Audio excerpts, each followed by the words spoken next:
Are you struggling for consistency in your sim racing? Does your iRating look like a roller coaster? If so, we have good news for you. The way to get more consistent is to first understand what you're doing differently than the professionals. And VRS is the answer. With our competitive subscription, you will have the telemetry, setups, tutorials, and everything else you need to fully analyze your driving. Our data packs and the ability to compare your driving with the best in the world will show you exactly where to adjust your inputs, change your driving line, and shave seconds off of your lap times. And our powerful and precise Direct Force Pro wheelbase and precision pedals are being used by some of the world's best drivers. All these champions agree that VRS hardware is not just the best on the market, it's also priced well below the competition. So if you're looking to upgrade to direct drive and the best pedals in sim racing, VRS is your answer. If you want to get better, get faster,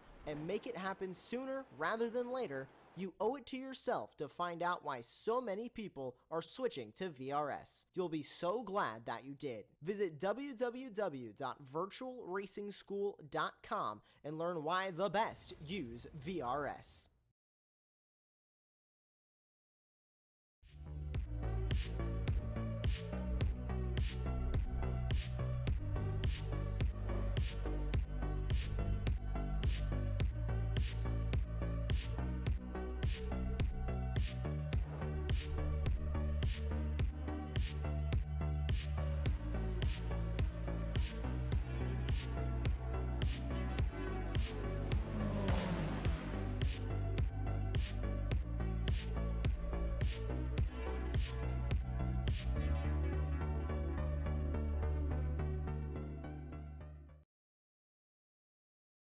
Ricmotech, high-performance sim racing equipment.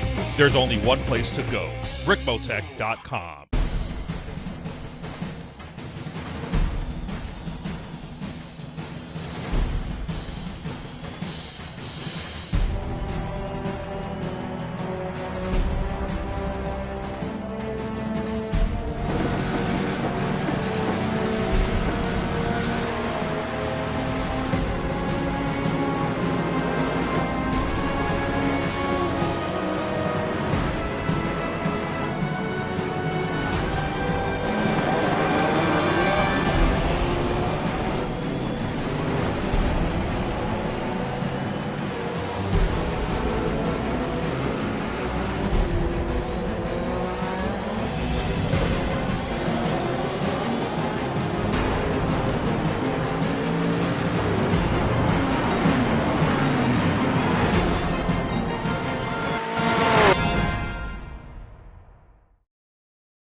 Hi, everyone, and welcome to season number 7 of the Extreme Motorsports Ricmotech World Challenge presented by Performa Elite and Buttkicker here on Apex Racing TV. I'm Greg Ginsburg, and joining me in the announce booth, as always, is my partner, longtime partner, Larry Lefty McLeod, along with John Robertson in the virtual production trailer, bringing you all the best views of tonight's action. And so tonight we kick off this new season of the World Challenge at the home of kudzu and red clay at a track that, although it only took 6 months to excavate, grade, and pave back in 1970, has scared the bejesus out of drivers for 50 years since. And from its decreasing radius downhill S's to the long draftable back straight and onto the towering final corner that is, oddly enough, the first thing you see taunting you when you enter the facility and come in the front gate, we'll see how our racers here in the World Challenge fare over 75 minutes at Michelin Raceway, Road Atlanta. And so good evening, Larry. And, you know, I think in this 7th season, I think this is actually the 6th season of the World Challenge that we've been partnering together. And, you know, and with each new season, you know, it brings new faces, new teams, and definitely a lot of unknowns.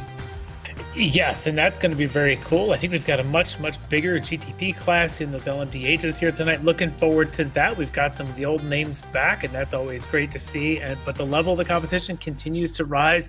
This is going to be pretty exciting. We get to crack open Season 7 here at Road Atlanta, which is always a fun place. Everybody's familiar with it, and we'll get to see what kind of battles do we have tonight, multi-class type here around the classic Road Atlanta. Yeah, that's right. And, you know, as you said, the GTP field, the LMDH cars in the iRacing service has we've grown by 300% since last season, and so we'll see how things play out there, and a lot of new faces to start the season off, a lot of new teams as well. But Larry, as you said, almost everybody knows. Our racers certainly know Michelin Raceway Road Atlanta. Many of our viewers do as well. But in case they don't, why don't we turn things over to Kevin Ford, as he does every single week for our different Ricmotech series. He gives us our track guide. Welcome, everyone, to the incredible Road Atlanta, located here in Braselton, Georgia. Great to have you with us as we provide you your track guide today around this 2.54-mile, 12-turn road course. Well, let's get started to head up around this final corner here. We'll come out onto the front straightaway, one of the shorter straightaways here at Road Atlanta, surprisingly. Heading down into turn one, this is a very fast sweeping right-hander, an uphill exit out of apex. And this will bring us into the blind entry of turn two, and then heavy on the brakes right back to the right for the entry of turn three. And then we'll come into the apex of turn four, back to the left. This will set us up for the downhill S's.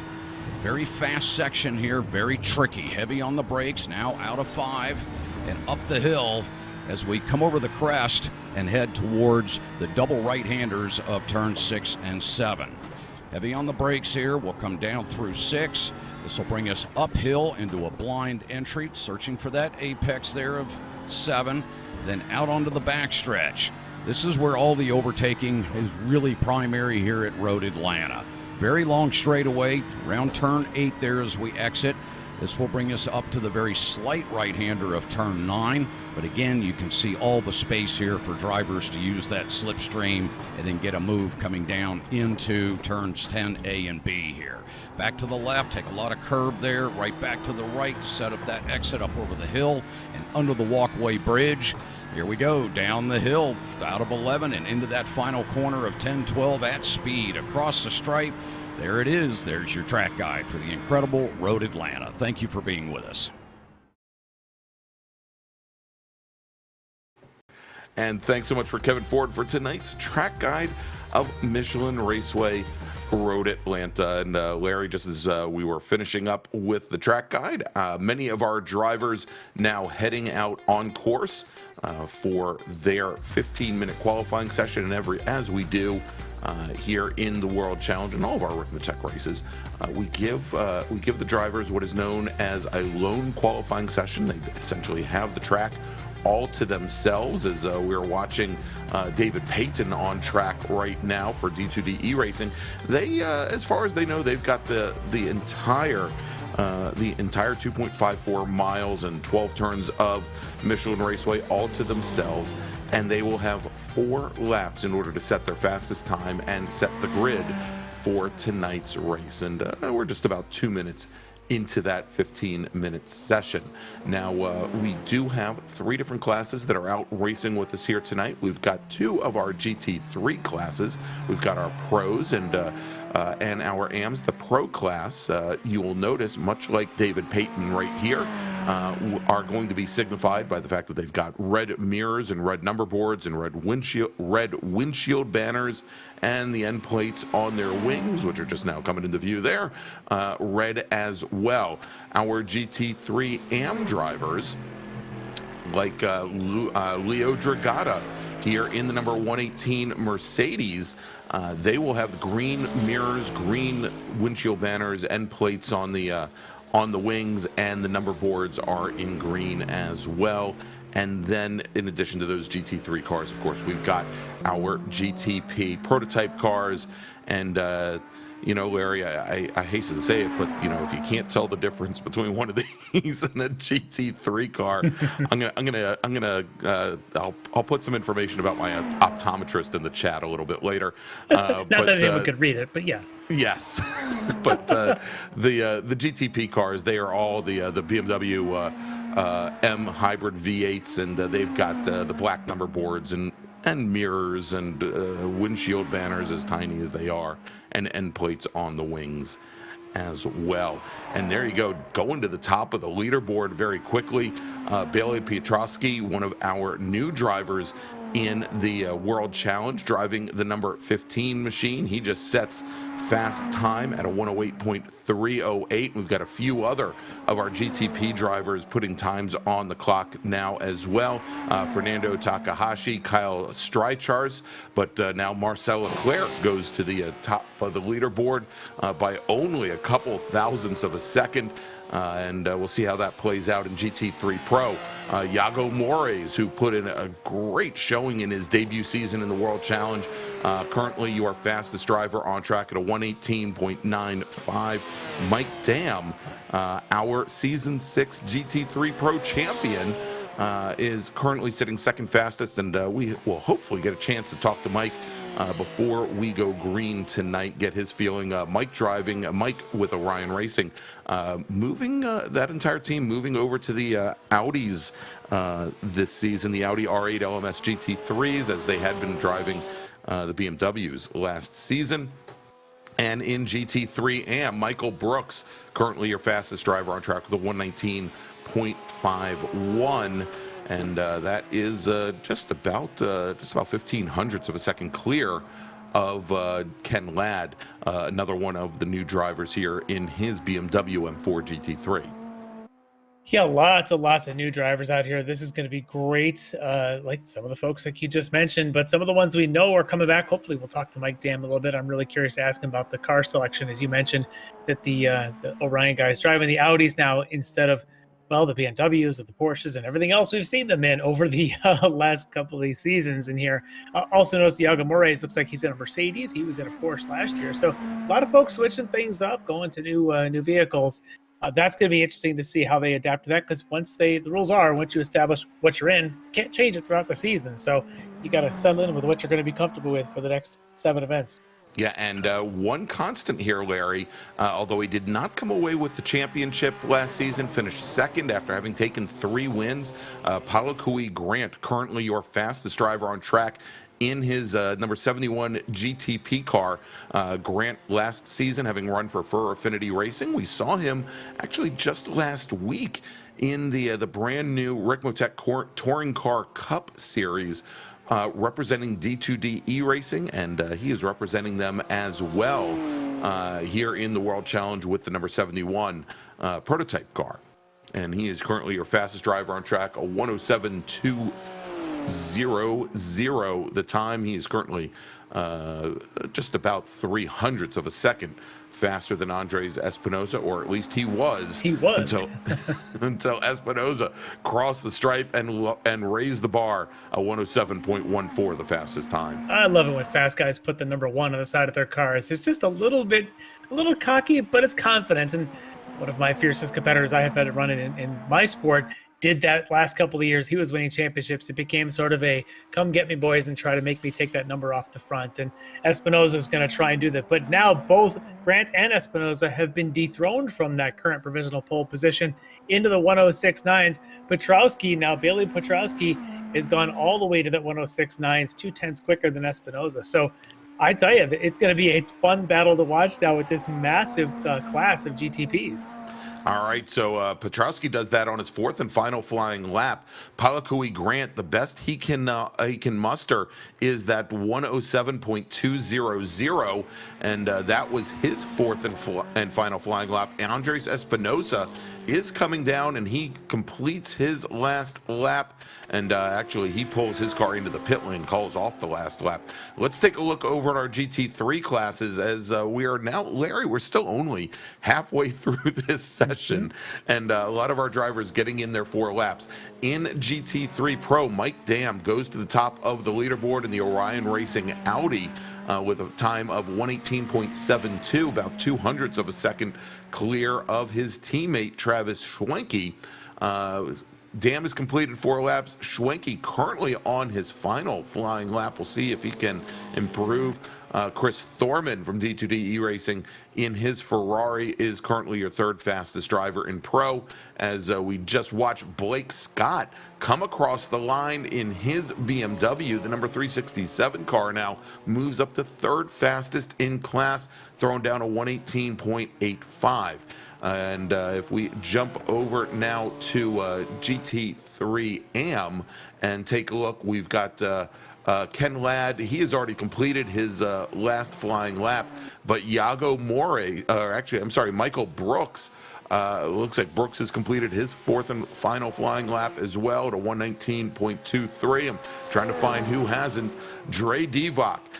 He is coming down into turn 10A for the last time. He is on his fourth and final flying lap. See if he can improve upon the 119.6 that he put in earlier. He's looking to beat a 119, at least a 119.23 as he comes down through turn 12 and across the line. Does he improve? He turns in a 119.38. That's his fastest lap of the session, but not going to be enough to move him up a position. He's actually going to be, looks as though he's going to be girded up along with Joey Rutledge in the Pro category, as we do grid our GT3 AM and Pro drivers together. All right, Larry, it looks like we've got Mike Dam. As we still have a little bit of time on the clock here, we do have Mike Dam from Orion Racing, driver of the number 93 Audi, in the green room. Let's bring him on in and get his thoughts on the new season. All right. Mike Dam is joining us here. And Mike, we got a new season in front of us. Big group of new folks that are jumping into this series, but it looks like you and the team have tried yourselves a different platform. What are you guys driving this year? Yes, sir. How's it going, guys? Yeah, we decided to switch it up a little bit here. Haven't had a lot of seat time in the Audi, but we'll see how this goes. It looks like we got some decent pace, so fingers crossed. So I got to ask, if you're willing to share, who in the team side says, let's switch to the Audi? We had a pretty good run there in the BMW, but it's time to try the Audi. And is that a Travis? Is that you? Is it somebody else? Who makes that call? I think it was a bit of a poking a prod from me. It was kind of my idea, so. Okay. But we're open to, switching up every now and then anyway, so. So then who gets stuck making the setup for each track? Is that you also, or you got to put that on the other guys? No, it was a joint effort for this one. Travis threw together a paint pretty quick, but it was seems like we're prepared. Hopefully that's the case. It's a long race, so kind of battling the track here. Yeah, and that's always where everyone's pretty familiar here, obviously, with Atlanta. Everybody gets a lot of laps in at this on the sim. But as we get through the season, going to have to adapt that new platform to all the different tracks. You guys ready to put in that kind of time, knowing that you got the new car to worry about, but then you've also got a lot of competitors around here you guys haven't seen before. Absolutely. It's a completely new season. The Audi is definitely going to be – it's definitely a little bit more on the loose side on certain tracks. So BMW is very stable, very nice car to drive. So that's something we're going to have to adapt to, but I think we're all up to the challenge. So. Yeah, so, you guys have had a lot of success lately here, but somebody's got to have, at some point, this run's got to end of Orion dominating in this this series. Where do you think, that challenge is going to come from? Do you guys have a weakness, and are you guys kind of watching other teams getting ready for this? It's kind of hard to say, especially at the start of the season. You can look at your regular suspects. Iago is very quick. Just takes the right track and the right combo, and he's going to be right on you. There's a lot of guys actually that are really close here in the qualifying. So anything can happen in these races. Really to win the series, you got to be quick, but you got to almost have some luck too. But really, there's a lot up for grabs. Well, we're looking forward to you. Sound like you're excited as well for this challenge of a new season. And, good luck to you guys. And maybe we'll get a chance to talk to you in about an hour and 15. Absolutely. Thanks, guys. All right, there you go. Mike Dam, driver of the number 93 Orion Racing Audi LMS GT3, new for that team this season. And Larry, I was talking to Kevin Ford, one of our series organizers. I said, so what's the story with the Audi? He goes, well, it was brought back by popular demand. And then he put a question mark after that.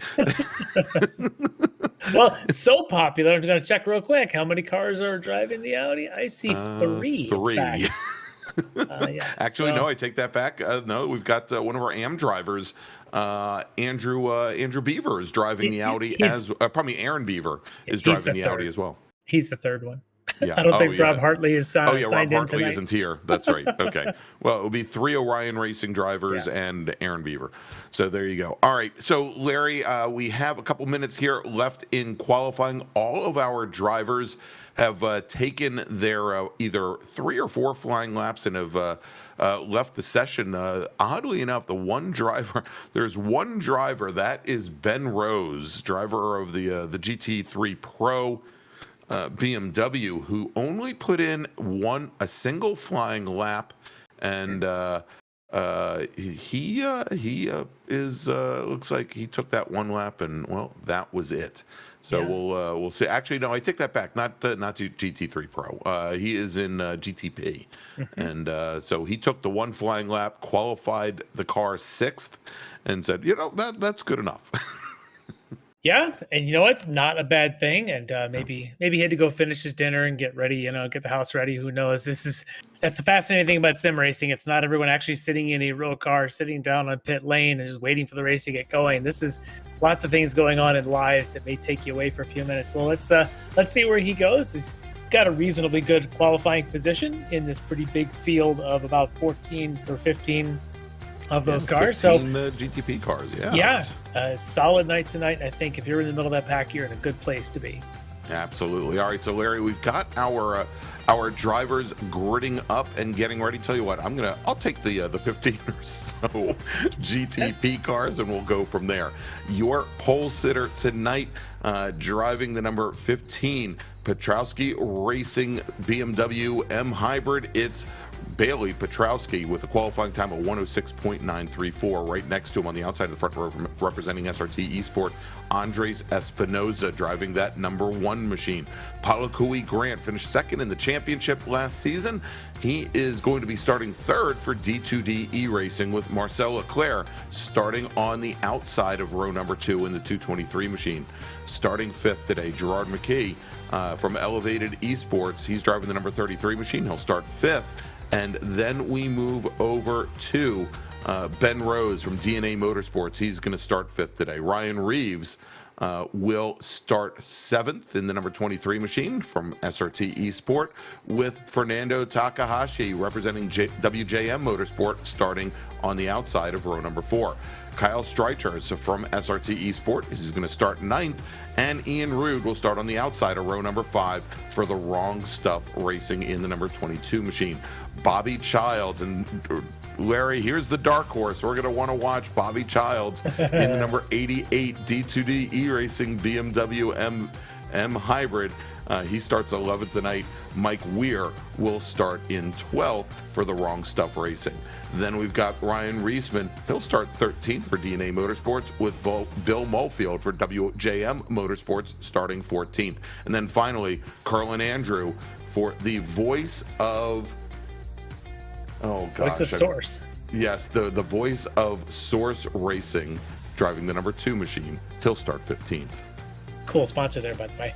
All right, on to the GT3 starting grid. And again, split starts. I believe we'll have the GTPs out in front and a bit of a gap then to the GT3s. But all the pros and AMs are lumped together. The front row of that group is all Orion Lockout in those Audis. It's going to be Mike Dam on pole at that 118.5. His teammate, Travis Schwenke, on the outside, just a 10th and a half or so slower than him in qualifying. The second row on the inside, one of our newcomers, Blake Scott. I think there's another Scott up there in the GTP field. This is the GT3 version of the Scott family in the Aerokinetic entry. He'll be lined up with Chris Thorman, who's been very strong towards the end of the season of Season 6. He's from D2D E-Racing. On row 3 on the inside, Yago Mores. Look out for him as well. He was really fast all last season. He'll be lined up alongside Joey Rutledge from the Wrong Stuff. Big Wrong Stuff team here this week. On row 4 on the inside, it's the second of our D2D drivers. It's David Payton from D2D E-Racing alongside Brian Long, the second of our Wrong Stuff drivers. On row 5, it's going to be Augustin Castro from the Wrong Stuff, lined up with Steve Daniel from SKKJ Racing. And then we've got our AM drivers on the inside there. It's going to be Ken Ladd from Ladd Racing alongside Michael Brooks from the Wrong Stuff. Told you, lots of Wrong Stuff drivers out this week. The next row of the AM is going to be Robert Schwenkler from the Wrong Stuff alongside another teammate. Look at that, Trey Divock there on the outside from Schwenkler. On the third row of the AMs, Leo Dragota from the Dragon Sport Racing alongside Chad Osborne from Redline Motorsports, followed by the Jackson Detmer from Elevated Esports alongside one of our league admins, Jeff Jacobs from SECA Foundation. Next row is the other of the Flying Dragota brothers, and they are brothers, Dragon Sport Racing's Lucas Dragota, and alongside him, they're teammates. Larry. They are They're teammates, very true. They reminded us that in post-race interviews. They are teammates. I love that. Baron Glover will be on the outside from the Wrong Stuff. Like, I think the whole left side of the grid is covered by Wrong Stuff drivers. On the row 6, you got Aaron Beaver on the inside, another one of our Aerokinetic team drivers alongside Bruno Belny from Bruno Racing. Next row is going to be Chuck Labano from Frito Sport, and he's got a teammate alongside him, John Casey from that Frito Sport team. Next row is going to be Dominic Angelicchio from the Wrong Stuff. He's on the right side of the course, not the wrong side. See what I did there? He'll be lined up alongside another Flying Tortoise Motorsport entry of Russ Ruddock. On the next row, Greg Brockway from Frito Sport will be lined up with Robert Brist from RFC Racing. And then we've got Dale Maxwell from Team 1 Racing winding out the grid. All right, Larry, as our prototypes are making their way down through turn 11, down the hill towards turn 12, and there we go, green flag is in the air. A little bit of a wiggle for Petrowski on the start there. He had about a car length and a half on the rest of the field, but the car got very loose going through turn 12, but he jumps out to a very early lead over Palakui Grant. Andres Espinosa gets by Grant going up the hill, and he's got inside position going into turn number 3 with Gerard McKee, contact. And Rose. Oh, and three of them off. And that is Rose off. I think Takahashi, and I think also Reeves as well. Yes, it all is. Going off as our GT3 drivers all take the green now. We've got the two Audis up at the front of the field. Mike Dam to the inside, Travis Schwenke to the outside, Blake Scott side by side with Chris Thorman as they head up the hill. Look at Scott making a great move to the inside as we go to a full course caution. Wow, so super crazy there in the opening lap. You talked about even a wiggle from our pole sitter just coming down the hill to take the final corner to start the lap on those cold tires. And when they went up then, those prototypes up through the turn 3 kink, side by side through the turn 3 is not a strong recipe, and it deemed to be disaster there for those two and the one more they collected. And we'll get that all worked out on who was involved there. The GT3s, I think so far are okay. And don't think they got far enough to have any real issues. So they'll just kind of get themselves all queued up single file for this restart.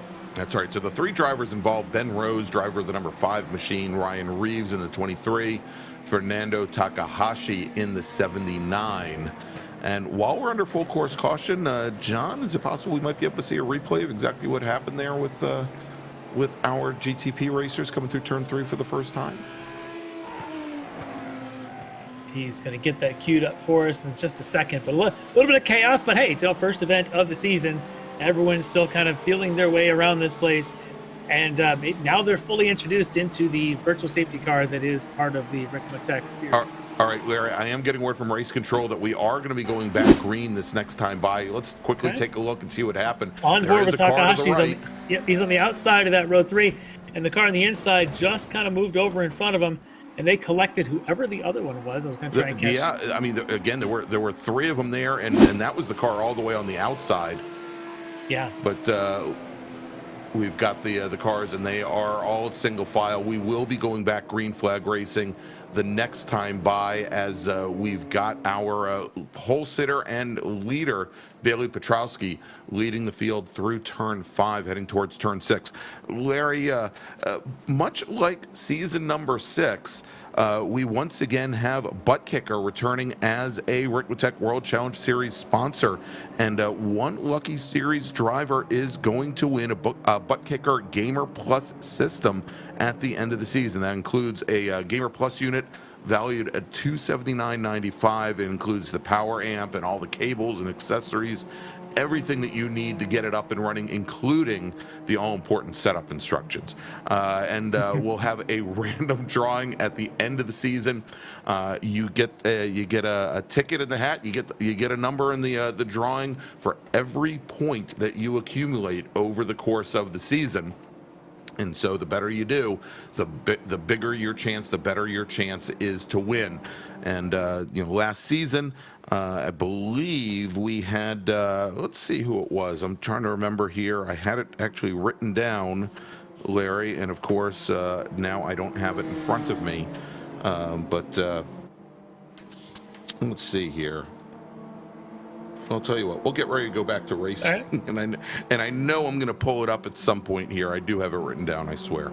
Again, a great thing to see here, and hopefully our drivers will have that in mind as we go back to green flag racing, and we are back underway here at Michelin Raceway after that early caution, with Petrowski leading the field up into turn 3, Espinosa and Grant McKee and Leclerc, your top 5, but we are now down to 12 GTP cars, Larry, from our 15 initially. Again, the 3 drivers, I think, still sitting in the pits. I think Ryan Reeves may have actually rejoined, possibly. Ben Rose and Takahashi is still in the pits. Yeah, he's shown out there, but he may be showing a lap down for Reeves. But the GT3s are going to go green again, and it's gone 3 wide in the back while the 2 Orions do what they do and pull up in the front. There's Schwenkler, and it looked like one of his teammates there alongside of him in the 83 is Michael Brooks. Yeah, nice moves up through the field there as the GT3 cars, just as I was going to say, they were going to be in lockstep as we saw Morris, and there you go. That might be the announcer's curse, as we have about 6 cars going around, and we are once again, Larry, going to a full course caution here as drivers involved. I think Steve Daniel, Dominic Angelicchio involved. Let's see who else. Dre Divock was in Glover. There. Yaga Mores. There's a few others that were down. Yeah. Steve Daniel, of course. Russ Ruddick was involved in that as well. Yeah, the timing screen's going to get itself sorted out, but oh man, 2 instances on the first 2 laps of this race, the first two green corners. It's going to make things, it's going to thin the herd a little bit. A little bit. Let's see, Dre Divock involved, Curlin Andrew involved as well.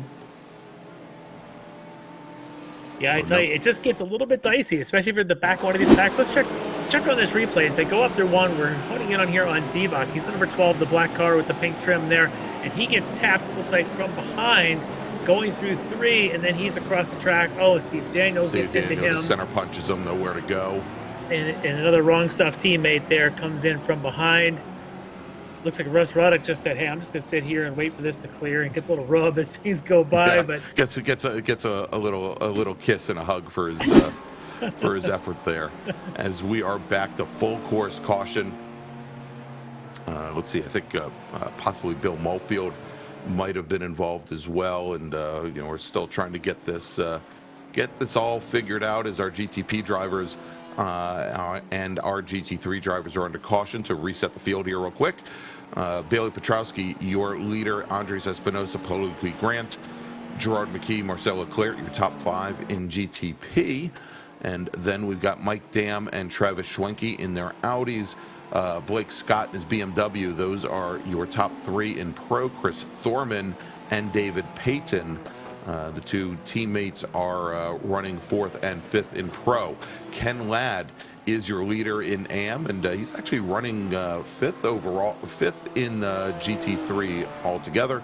Then Michael Brooks, then Robert Schwenkler, your top 3, with Leo Dragata and Chad Osborne rounding out your top 5.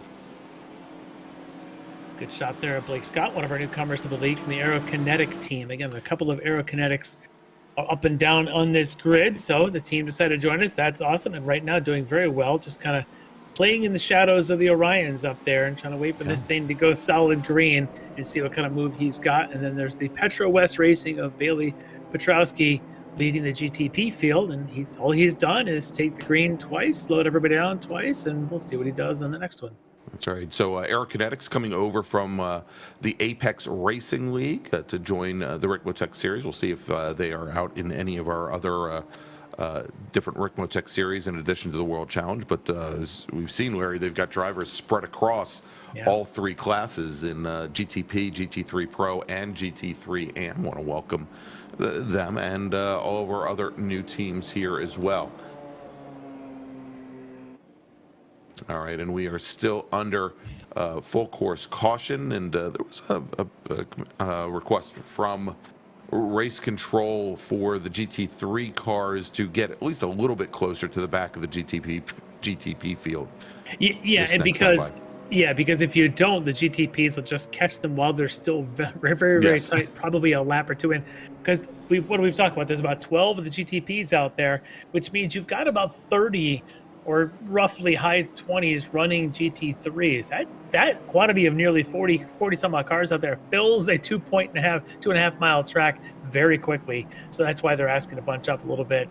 Don't need to have any unnecessary premature interactions. All right, Larry, and I think I heard that we were going to be going green this next time by, and you can see some of the drivers there trying to get some heat in the tires on the long back straight here. Good move in the GTP. Yeah, they definitely suffer the cold tire, but the GT3s do as well. So let's just see how they do it and if they're able to manage the tire temps and come out of here with nice and calm and speed to start the third time. As Petrowski leads them through 10A and 10B up to the Fox Factory Bridge. Why do they call it that?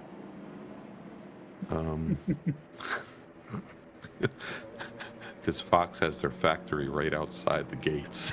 And it looks like we are going to do at least one more lap under caution here. I believe the pit lane is closed, Larry. And, you know, well, just as I say that, Carl and Andrew comes down the pit lane. Maybe the pit lane had just opened. But you know, this is one of those things in the World Challenge. We do typically, for a 75-minute race, see our drivers require a pit stop for fuel, that they don't carry a load in most cases that would get them from green to checker.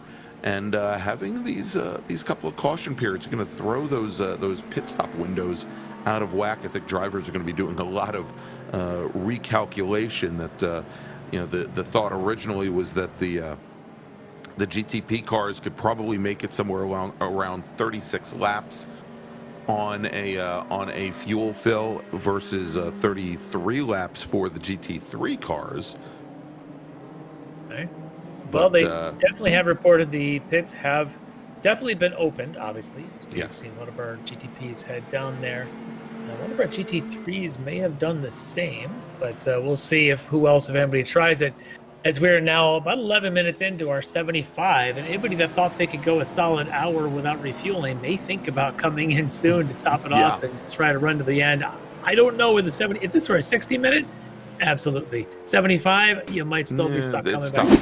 All right, Larry, I have heard that we will be going green this time by. Okay. So we'll definitely want to track where our GTP leaders are. We're watching a little bit of replay of some accordion effect going on at the top of the front side hill, and a little bit of love tapping happening back there. You know, some get the hug on the door. Some of them get the little kiss on the rear bumper. Little cordial greetings going on. Still hasn't made the BMWs look any better at the front. Try harder. Yes. All right, here we go as Petrowski leads the field once again underneath the Fox Factory Bridge at turn 11 and down the hill. And we'll be going green this time by. And there you go, green flag is in the air, and we are back to racing here at Michelin Raceway Road, Atlanta. And immediately jumping to the inside, Poliqui Grant taking a look at Andres Espinosa, gets back in line. But as he ventured to the inside, Gerard McKee in the 33 machine started sizing up Grant in the 71 as our drivers start to make it through the S's, as our GT3 field now gets the green flag as well. And once again, Oh, this spells trouble. We're Count 3 them, folks. wide. 1, 2, 3, 4 wide. At the 4 back end, wide going into through turn 1. 3. Well, it gets better. We're only at 3. We've got David Payton with Leo Dragata to his outside, I think, and Joey Rutledge there as well. As long as we're not 3 wide coming through turn 3, we should be okay.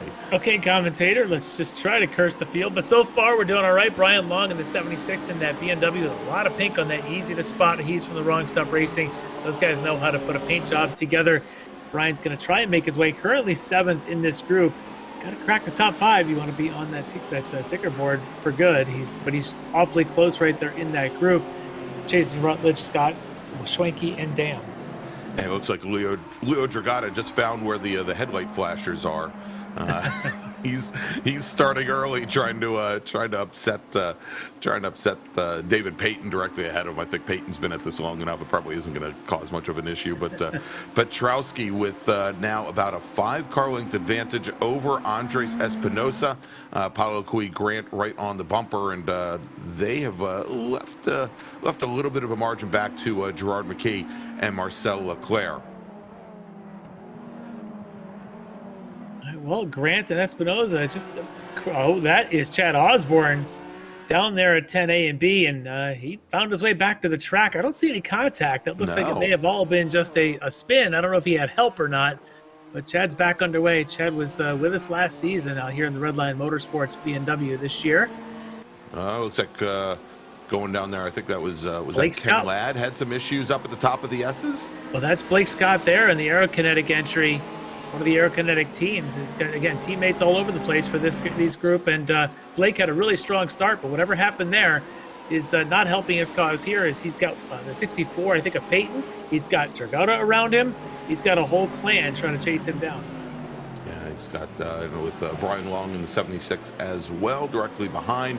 So looks like he is going to lose a couple of spots and have to work his way back up. That has definitely opened up a bit of a margin there. Is Scott now right back behind Joey Rutledge, but that spin at 10B, Larry, somewhat odd. Although it was probably one of the more creative recoveries that I've seen, as he basically went back to do 10B a second time, just to correct for the previous error.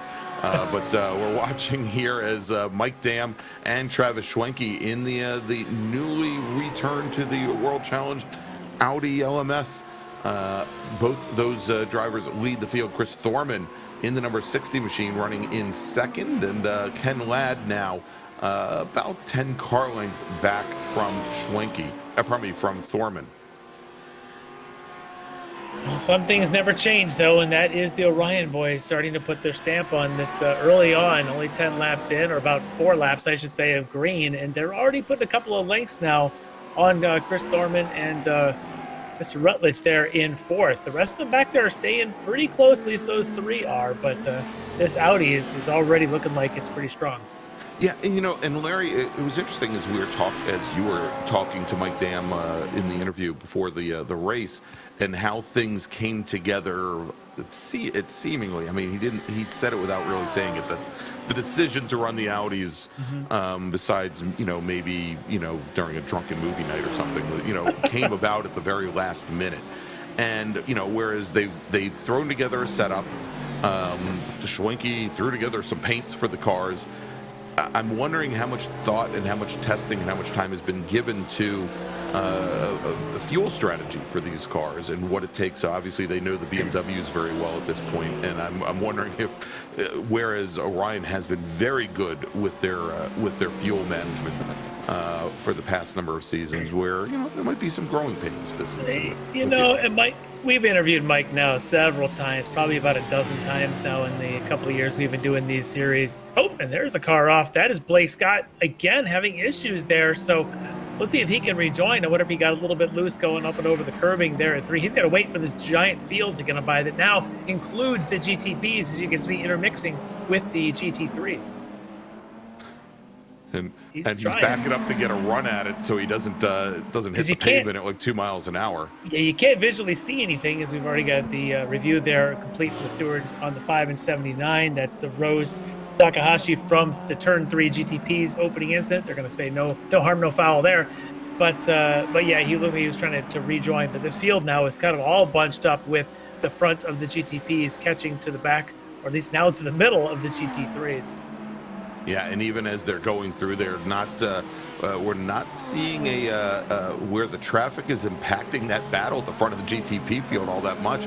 Petrowski, Espinosa, Grant, and McKee all managed to slice their way through at turn 3 and down the S's fairly well, and they're keeping in pretty good lockstep there.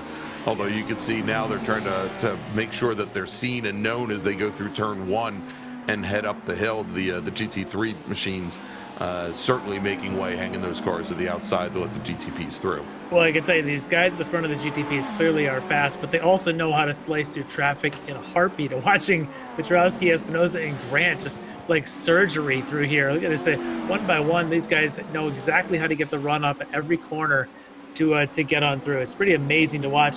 That penalty shown on the screen there, that is for Detmer in one of the GT3 cars? GT3s. Yes. He and Dre Divock had gotten together with the 77 had gotten together with 12, and as you saw there, Jackson Detmer getting a drive-through penalty. Yeah. So going back to the comment you made earlier about the switch the Orion guys have done to the Audi this year, and they, like you said, kind of drunken movie night, maybe they came up with it.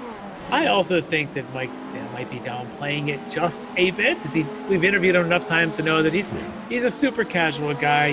He's not going to get overly riled up about a lot of things, and he may just be downplaying a little bit into like, slap a paint on, slap a setup on, we'll make it work. I really do suspect they spent some time quite a bit more planning testing involved in some that. things. Yeah, it's at least to say, the Audi's an option. Let's give it a shot. Maybe it was just for the challenge of a different card setup, but I fully suspect, given the pace they've got, that these guys took that challenge to heart and really worked on setups, because I can't imagine these two plus teammate Robert have really ever just gone into anything halfway. They all seem like they're gonna take this pretty seriously, even if it's a casual sounding voice that comes across.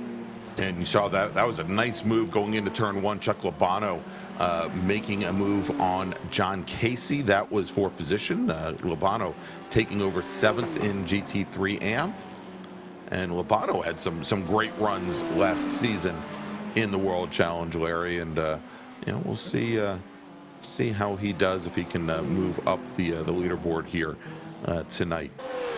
And by the way, I went back, and it was Stephen May from Mayforce Racing, who raced in the GTP class last season, who won the Buttkicker package. So again, congratulations to Stephen. And again, that will be a prize that is awarded at the end of the season. Good little battle here. Got Michael Brooks from the wrong stuff, and the 235 Robert Schwenkler right there behind him. Yeah, it's the battle for second right now in AM. And Larry, not only is it the battle for second in AM, I mean, they are running currently 5th and 6th in GT3 overall. They have made their way clear of a lot of the pro field. Yeah, these guys, and I think we're going to see a little bit of this. The folks, a big AM class, I suspect some of them, as we've got a bit of side-by-side here going on with Thorman now, getting a bit dicey behind Schwenke, and behind him, that's Ken Ladd, right? Yeah, and that's Ken Ladd in the BMW directly behind them. And he is our GT3 AM leader.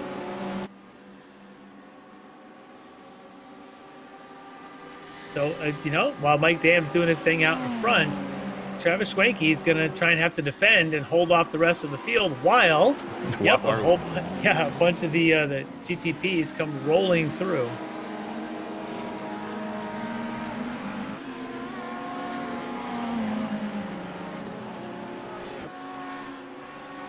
I'm going to catch a number on which of those that might be in the GTPs that are passing through the leaders here in GT3. Chris Thorman looks like he's got a bit of a wrinkle in his right rear bumper there on his Ferrari. I don't think that's how it came from Maranello. Not likely.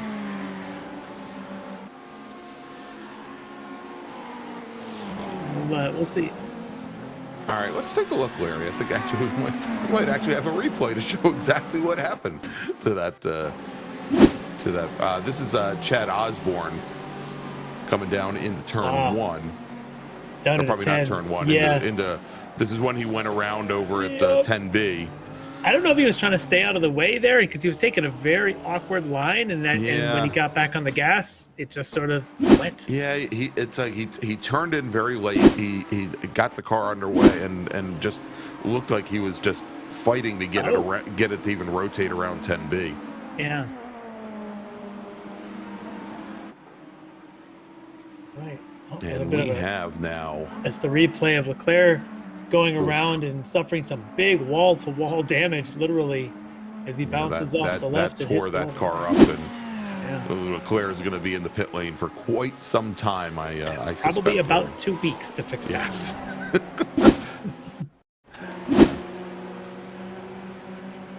All right, now let's take a look. This is Blake Scott heading up or heading now down through the S's, and we saw this earlier. And then he gets caught behind the train of about 45 cars. Yeah, it looked like he was actually, the reason he spun was probably to check up mid-corner of the car he was catching too quickly. So he was doing the right thing, unfortunately. He put himself in a spot where doing the right thing meant a whole lot of trailing throttle oversteer, and around route he went. Yeah, you can see that the nose of the car was right on the back of that Porsche. So as we go back now to live action, and we're watching now Chris Thorman running third in Pro, in GT3 Pro, and he's got our AM leader Ken Ladd all over the back of him, and looks like Thorman's whereas just 2 laps ago he was challenging Travis Schwenke for second place. He's fallen a little bit off the back. And I think part of that is that challenge coming from Ladd. It probably is. He's got to really watch. He's got to do a little bit of defending, just sort of keep his attention there. He can't quite focus on the carrot that is Travis Schwenke out there. And Schwenke seems to have gotten with the program. He seems to even be closing a little bit on Mike Dam up there in front of him. But I tell you, Ladd, as well as Brooks and Schwenkler there behind him, showing a lot. Well, I was talking about Brooks having some being behind him. There goes the commentator's curse as he goes off there coming up the hill into 2 and 3. That was Larry McLeod, everybody, just so we're clear. Sorry, Michael. Didn't hit it for you and the wrong stuff, but now you got a teammate right there. Good shot of all 3 of you, the 2 Porsches and the BMW coming through the S's. Yeah, now they can work together to push back forward, right, Larry? And there's a 4th teammate right behind. Look at this. Look at this, Larry, going off. That is, I believe, Bobby Childs, driver of the D2D E-Racing number 88 machine, moving over to GTP this season after having run the GT3 Ferraris for so long for D2D E-Racing. And Kevin Ford, you lose.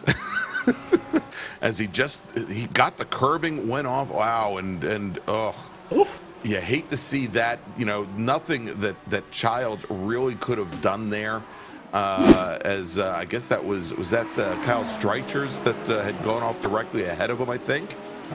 Yeah, I'm fairly certain that was the 17 machine that had first gone off at turn 12, and Bobby Childs just got collected there. Not much that he could do. Well, the over-under was 23 minutes. He actually hit the wall at 25, so you might have lost that bet. Well, my bet with Kevin was 20 laps, so I'm still. You're good there. You're still I'm still under. 3 to the good.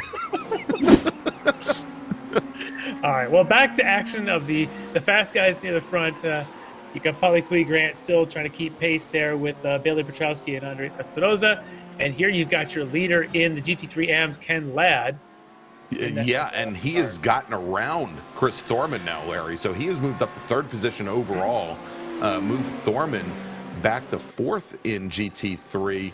Of course, still running 3rd in Pro, but Ken Ladd, our AM leader, has just now managed to put a Pro car between he and Robert Schwenkler, and there's another big change there in AM because for a while there we had Schwenkler and I believe Michael Brooks that they were all in lockstep, and of course Brooks now after that spin falls much further back and is actually back in 9th position in AM, and it looks like he's still right having there. some issues. Well, he's right there with teammate Yago Mores in the number 9, and now they've got, of course, the field coming through. Yes, one of those is the 83, one of them is the 9. As Brooks right there. Is there not? Obviously, both the 83. But they're trying to get out of the way of the GTPs coming down through the S's. And this is mostly a single lane. You've called a lot of races at this track. You know, there's not a lot of side-by-side, even multi-class down the S's. Not if you want to be able to set up for turn 5. Certainly not, no. And that was, I think, Palakui Grant who was trying to get by them and finally managed to do so. As we're watching right now here, Robert Brist in the number 51 machine, Russ Ruddick currently running 11th and 12th in AM, and Aaron Beaver in the third Audi on track today, directly behind Robert Brist in that, Audi that black Audi. His hood has decided to leave the premises. Yeah, which is good because, I mean, you know, with the engine in the back, it maybe doesn't affect them all that much, right? I mean, add to the cooling, or maybe we could suggest to BMW this is their next styling modification. Yes, just remove the grill altogether. That's what you would call a kidney punch, Larry. Boo. Ba-dum-bum. All right, so good little scrap going on there, but here again, you've got the leader, Bailey Petrowski, coming past the leader in GT3 Pro, Mike Dam. And, we do have a change of the lead here. Change, as Espinosa in the number 1 machine has gotten around Bailey Petrowski. That's Petrowski and Gerard McKee in the battle for second, and Espinosa now quite a bit further up the road. There he is in that number 1 machine. Espinosa doing a great job of getting through traffic, and Petrowski and McKee both not quite as quick. But I will say that Palakui Grant seems to have been separated from this group. You know, ran so well last season. We know how fast he can be. Qualified up there, you know, in the top 3. Now he's got himself back to 4th, about 6 seconds behind this group, which is good news then for McKee, who now finds himself sitting in the 3rd spot, chasing the pole sitter and the guy that led a lot of these laps so far. So we'll see if they can make it around to catch back up to Andres Espinosa, who now has the lead by about 2 seconds. All right, let's take a look, Larry, here, and I think we've got an onboard, and we can see exactly what happened and how Espinosa took the lead. Oh, look at that run. Yeah, as Petrowski got balked by a couple of the GT3 cars coming down the hill. Espinosa just stuck the car to the inside, stayed to the inside, and just rolled through the apex there underneath a couple of GT3 cars, and then Petrowski just stuck in traffic coming through turn 3. Yeah, right place, right time if you're Andres Espinosa. He got that beautiful run down the hill and just kept his foot in it, and now he's got himself in the lead. So we'll see, because it does look like Petrowski is responding. You know, he might be closing up just a little bit. I believe it was 2 seconds, now down to 1.3. We'll see what it is next time past the stripe. But this is all happening in front of us on this lap alone, as Petrowski gets his way around the red line motorsports car there in front of him. And yeah, he just took 2 seconds out of that lead. Wow. Now down to about 1. All right, so we'll watch this battle for a little bit, and then we'll probably take a break at the top of the hour, Larry.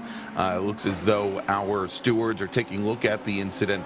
Kyle Streichers and Bobby Childs down at turn 12 a couple laps ago, and we'll see what kind of decision they make there. You know, my guess is they'll consider that one a racing incident. There wasn't much Bobby could do about a car flying through the air at the time.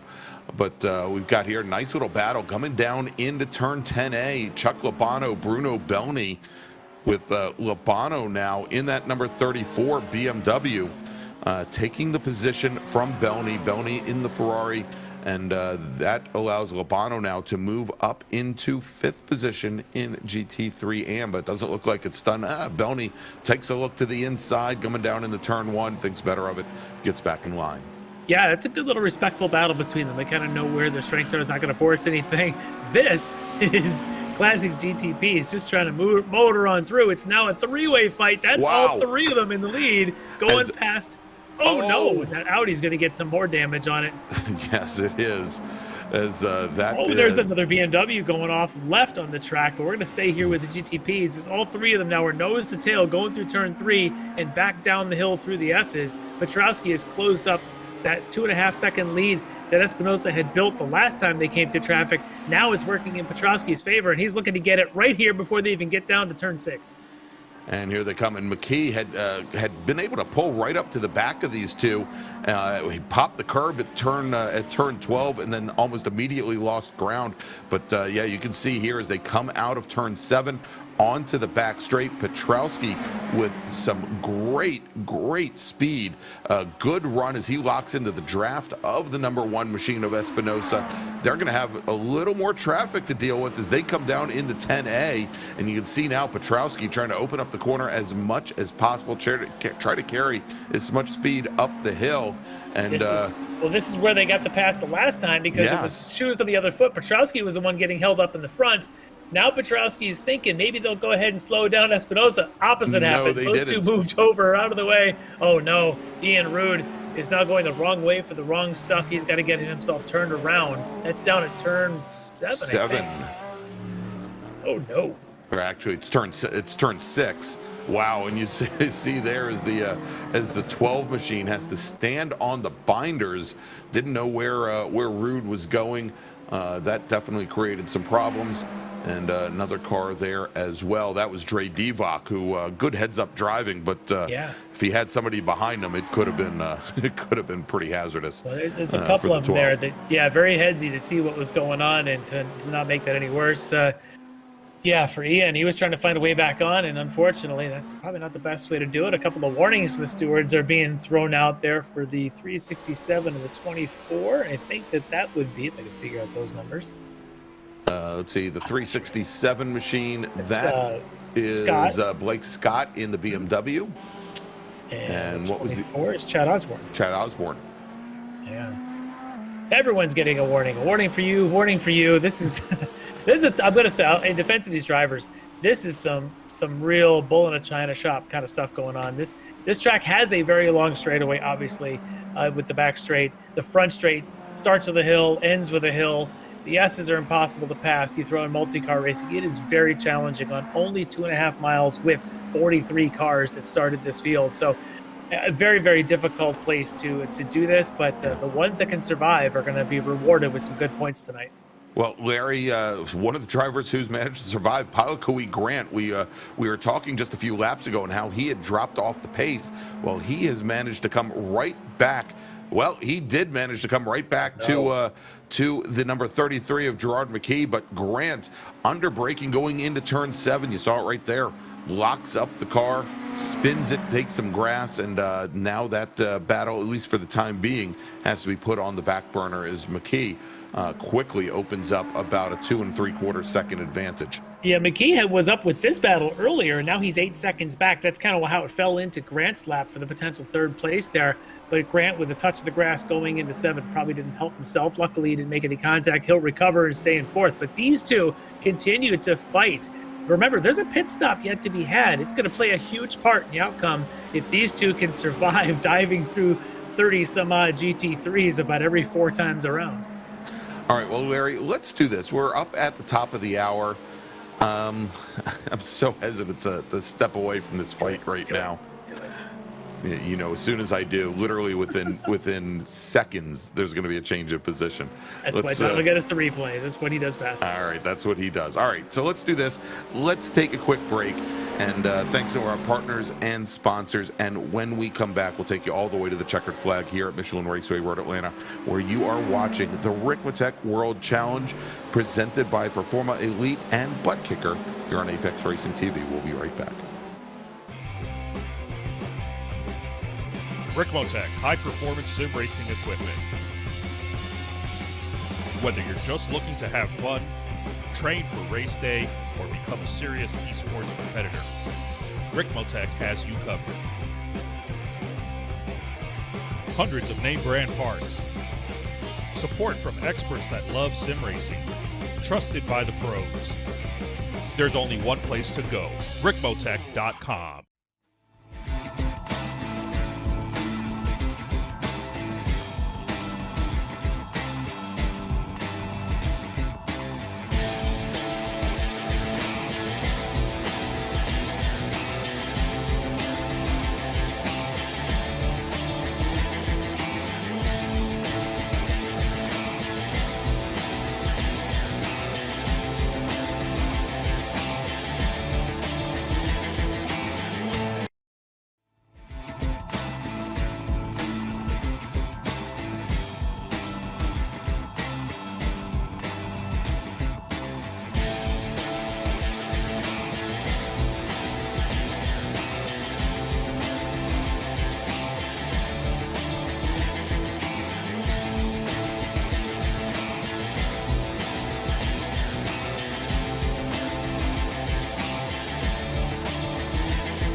Ricmotech, high-performance sim racing equipment. There's only one place to go, ricmotech.com. The search is over. The most comprehensive league scoring solution is here, with the ability for multi-level championships, custom incident tracking, post-race time penalties, support for heats, drop weeks display, multi-car team scoring, advanced web widgets, rookie championships, a custom paint system, and load those results in seconds. Visit extremescoring.info today. And welcome back to Michelin Raceway Road Atlanta for the Extreme Motorsports Ricmotech World Challenge presented by Performa Elite and Buttkicker. I'm Greg Ginsburg along with Larry Lefty McLeod. And Larry, well, that pass for the overall lead didn't happen when we went to break, but we still had our share of excitement here, didn't we? Oh, we did. We had some interactions going on there between the GTPs, the GT3s. We had, I want to say Brian Long had a bit of an issue there in turn 5. He was able to continue. Chris Thorman, who started this race up there in the 3rd spot in GT3 Pro, you can see that car is not happy as he had a big spin there in turn 3 and took him a while to get recovered and get going again. So he's not having the night that he was hoping for. But busy exchange. Let's catch a replay on Chris as he comes up the hill now. He'll make the little left and then go across the curbs at 3 while he's trying to dodge the GTPs and turns in early or had help. I think he had help, Larry, because we just had flashed up on the screen that the stewards are taking a look at an incident between the 60, Chris Thorman, and the 15. That's Bailey Petrowski, currently running 2nd in GTP. Well, when you're a penalty has just now been assigned. To when you're the in the wheel 15 of that car. Yeah, when you're in the wheel of the leading car in those types of incidents, you feel it. You'll turn in, you expect a certain amount of rotation. All of a sudden, it's like, wait a minute, why is the car rotating faster? As Grant now wants that 3rd spot back from McKee. He hasn't completed it, has he? It's so close, and there he goes. He's got the 3rd spot back. That was a great move. It's still close here, Larry, but there you go. As Palakui Grant now moves up in the 3rd, and now move him up into 2nd because Bailey Petrowski has come down the pit lane, and he's taking his drive-through penalty right now. That's going to drop him at least down to 4th here in the order. Yeah, that's a big penalty to have to take on, to go from leading the race and fighting for the lead to now probably going to be 20-some seconds back as we've got a replay now. This is the same replay. This is from the outside view, so keep your eye on that GTP, the number 15 of Petrowski, as they go in through here. And he just clears him out, unfortunately, and he's going to have to serve that penalty. All right, so we're back to this battle now for 2nd in GTP. Palakui Grant and Gerard McKee, both these drivers about 9 seconds in arrears of our leader Andres Espinosa.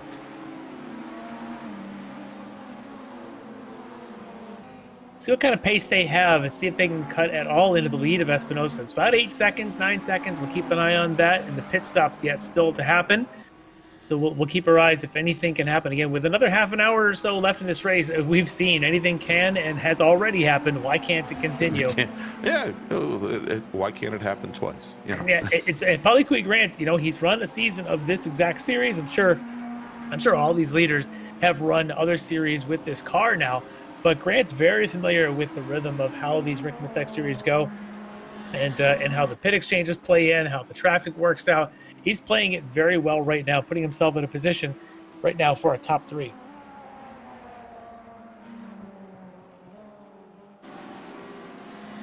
All right, let's jump back now to our GT3 Pro leader. That is Mike Dam, and he has now opened up about 15 car lengths on his teammate Travis Schwenke. Schwenke, as Schwenke's giving way to some of our GTP traffic. But those 2 drivers, once again, Larry, I guess I have to get on board with your reasoning that it's not like they just decided 2 hours before the session to jump into the Audis. They have now about a 3.5 second advantage on the rest of the field. All right, so that incident between the number 3 and the number 20 car, Mike Weir, and the number 3. trying to remember who tried to get the number 3. Actually, I don't think that's right, but it involved Mike Weir in GTP, and stewards did not take any additional action as Gerard McKee comes into the pit lane for what is likely to be his only stop. The first of our leaders in the GTPs. We're going to get a gauge on these pit stops. How long does it take for McKee? He's already at about 18 seconds. No tires going on, so he should be good to go there. Not a surprise. These cars, these endurance tires, last a pretty good stretch. But we'll see how long he's there. He's up to 30 seconds. It's a little longer, actually, than I would have expected for McKee. There he goes at 32.5 seconds or so, stopped in his pit box. Yeah, I mean, I do find that maybe a little surprising, especially, again, given that these racers had what I think 5 laps under caution. A little surprising there that maybe he programmed himself to come in after. And at this stage, at this stage, is about how much of the race is left, right? They've got to be able to get through to the end, and so with just about 30 minutes plus whatever little bit of time to finish the lap is remaining, I'm a bit surprised there, but I don't know. Again, he's the first one we've seen come in. We'll see how the rest of these cars do when their pit stops, when Espinoza and Grant decide to make their stops. Are they anywhere in that range, or does that give an advantage to Espinoza and Grant if they're any faster than 30 seconds?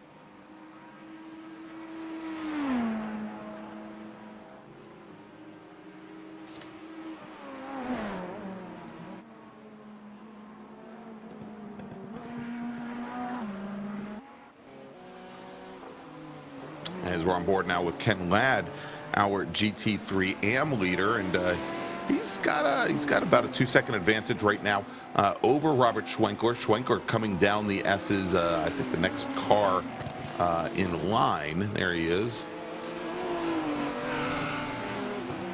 in the Porsche, and Schwenkler's been running, I think, very similar times to Ladd, not making up much, not losing much. Matter of fact, that last time by only about 100th of a second that separated them.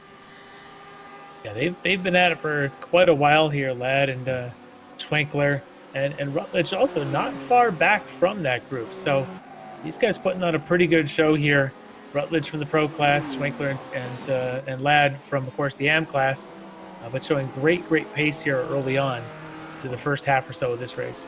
All right, so Fernando Takahashi has just been assigned incident responsibility and has received for an incident, has I believe received a drive-through penalty. He's coming in to take that, much like we're watching although he didn't get a drive-through penalty, our AM leader Ken Ladd coming down the pit lane now for his pit stop.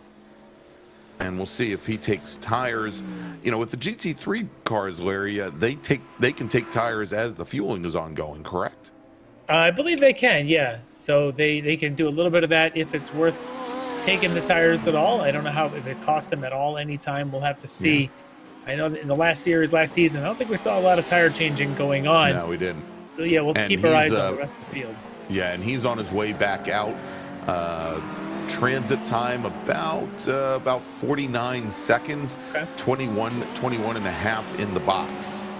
And also in now Augustin Castro from a little bit further back in the field, 22, almost 23 seconds in the box for him. We're watching in on Schwenkler, who now has resumed the lead there in the AM GT3s, with Ladd having taken his pit stop. And he's from the wrong stuff, so that team's got some pace up there. He's now having to move over a little bit to let the lead that is our race leader, Espinoza, go on. Espinoza, yeah.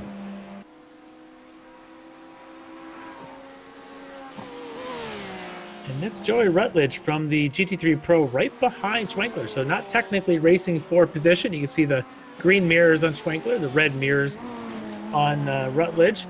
What a cool paint job, by the way. Technically, they are both part of the same team. The wrong stuff, but very different paint there for Rutledge. A little zebra stripe going on. I like it. Yeah, it's kind of hard to even see the right stuff logo or the wrong stuff logo. Let me grab my phone and see what that barcode is actually scanned for. And see what he's got. Paulie Grant right behind him, behind Rutledge there, coming into shot. I suspect, yep, there he is already. Boy, that didn't take long. No. the grip of those GTP cars on corner entry is astounding. So there he goes with a little bit of the draft, not that he needs it, past those two and on down towards turn 10. And he's now less than 8 seconds behind Espinoza is Podium Grant for the overall lead. So we're going to keep it on again. It was about 9 seconds a bunch of laps ago. That's not enough to really think he's got a chance toward the end, but with a pit stop coming in GTPs, anything is possible. These two, though, these teammates, I would suspect they're on comms with each other and trying to figure out what to do. Schwenkler's got a good pace going, and they're both going to come in together to take their pit stops here on around lap 30, just started into lap 32. 32.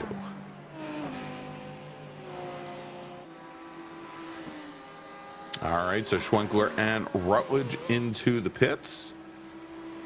See where Ladd is. Ladd, ooh, a little overshoot there. Yeah, Rutledge overshooting his pit stall. That's going to cost him probably a couple seconds. It might. We're going to keep an eye on Ladd. Now, Ladd was the leader. His pit stop was quite a bit longer than these guys. So we're going to see what it looks like when these guys come out. How close to Ladd are they? All right, well, Schwenkler has left his pit box. He is coming down the straightaway now. But from the looks of it, Larry, I think Ladd's got a pretty big advantage there. And there you go. That is Robert Schwenkler just now rejoining Ken Ladd at the moment, about 2 seconds of separation. And you see Ladd is the third car in line there, coming down the hill. So, you know, depending on how long it takes for Schwenkler to get heat back in those tires, he's got a pretty good chance here. He does. We got a shot there of Blake Scott, who had his issues earlier in the race, has got himself all sorted out, at least at this stage. Got the streamline effect on the front of his BMW. Custom modification to the arrow on the front. And now finally, Podium Grant has made his way in to his pit stop, as have the leaders from the Orion team. Both Audis are in. I want to say behind them, coming to the pits, is that Ian Rude in his GTP. So busy time right now in the pits. Down go the Orions. They're going to be popping new tires on, it looks like, or at least they seem to be done with it. And on their way goes Mike Dam out in front. We're going to keep an eye on Podium Grant and see where he comes out relative to Petrowski. I expect he'll be in front of him. And Ryan Reisman just pits in from third in GTP as the Audis start their way up the hill. And let's take a look as Podium Grant, there he is in the number 71 machine, and he comes out ahead of Bailey Petrowski. And almost 10 seconds ahead, Larry. And that's that drive-through penalty that Petrowski had to serve earlier in this race. Only 10 seconds, if that's the gap, tells me that Petrowski's done a pretty good job with his pace since serving that penalty. But we'll have to see how that goes on, as well as we're going to keep an eye on the gap between Espinoza and Grant. As there's McKee. He was in that battle for a while as well. We'll see when he decides to make his stop. It's not going to be on this lap. He's actually already stopped, I think. McKee has already stopped. Yes. Okay.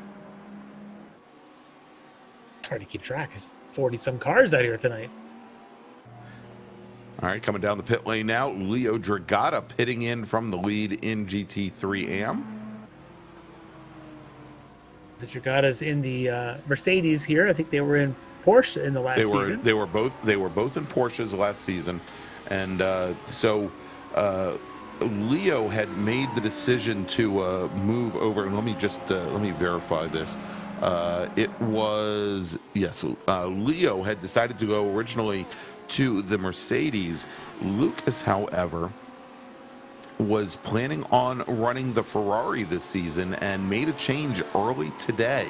He had not been able to come to grips with how loose the car was, could not get a setup that he liked here at Road Atlanta, and just felt that the Mercedes is a much more stable platform and fit his driving style a little bit more. So both of the Dragatas, the teammates, are running in the Mercedes this season. Dragata teammates.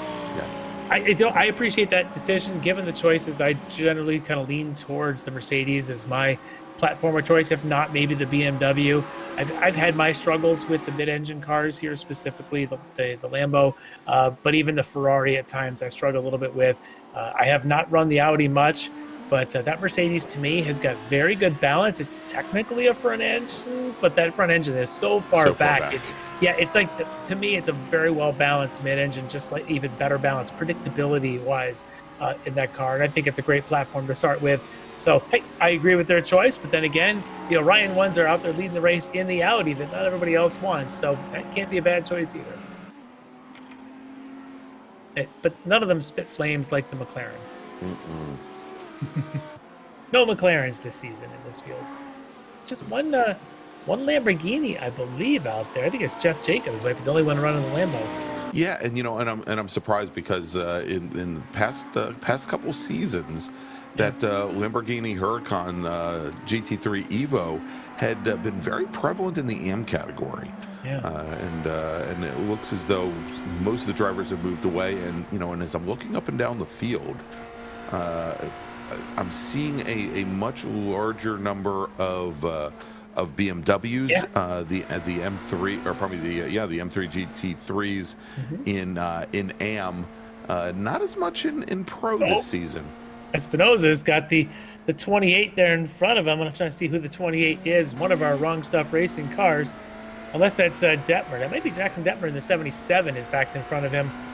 Yeah, and in position 28, I think might have been what that number that I was trying to read was. But yeah, so Espinosa showed a little bit of patience there and decided to just wait for whatever was going to happen to play its way out before he went by. Yeah, he has a little bit of time to give, as Grant really has not been able to eat that much into the time. That last lap, Grant was about 9/10 of a second faster, but that's still only translating to, you can see there on our timing tower, about 8.6 seconds.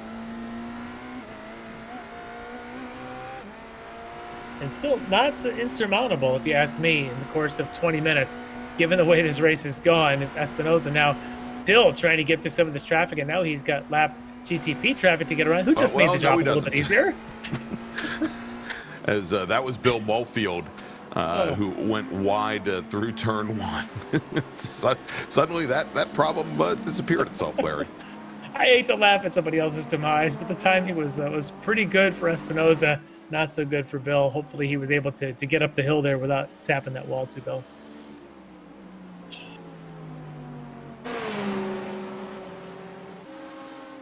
There's Iago Moraes, who had been fast last season, all season long. He seems to have had a couple of issues tonight. We know that he was involved in that turn 3 lap 1 incident, but he's done a pretty good recovery here, back up to 4th, getting around Peyton now into the 4th spot. He's only got a couple more seconds to catch up to Rutledge for 3rd, so really good, strong recovery here for Iago Moraes in this field.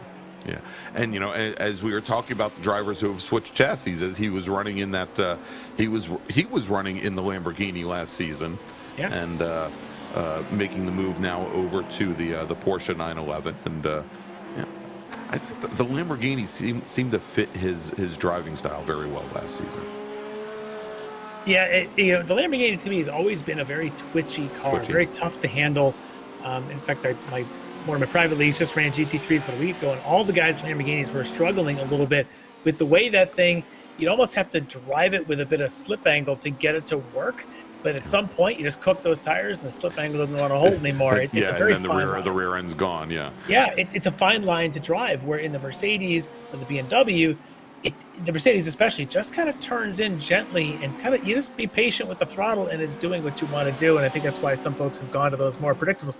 The Porsche, it typically just has an issue with the front tires just staying under you for the course of an hour-long race. But for Moraes, he seems to have no problem with that tonight, taking this thing all the way from the recovery. I'm not sure how far down the order he dropped early on.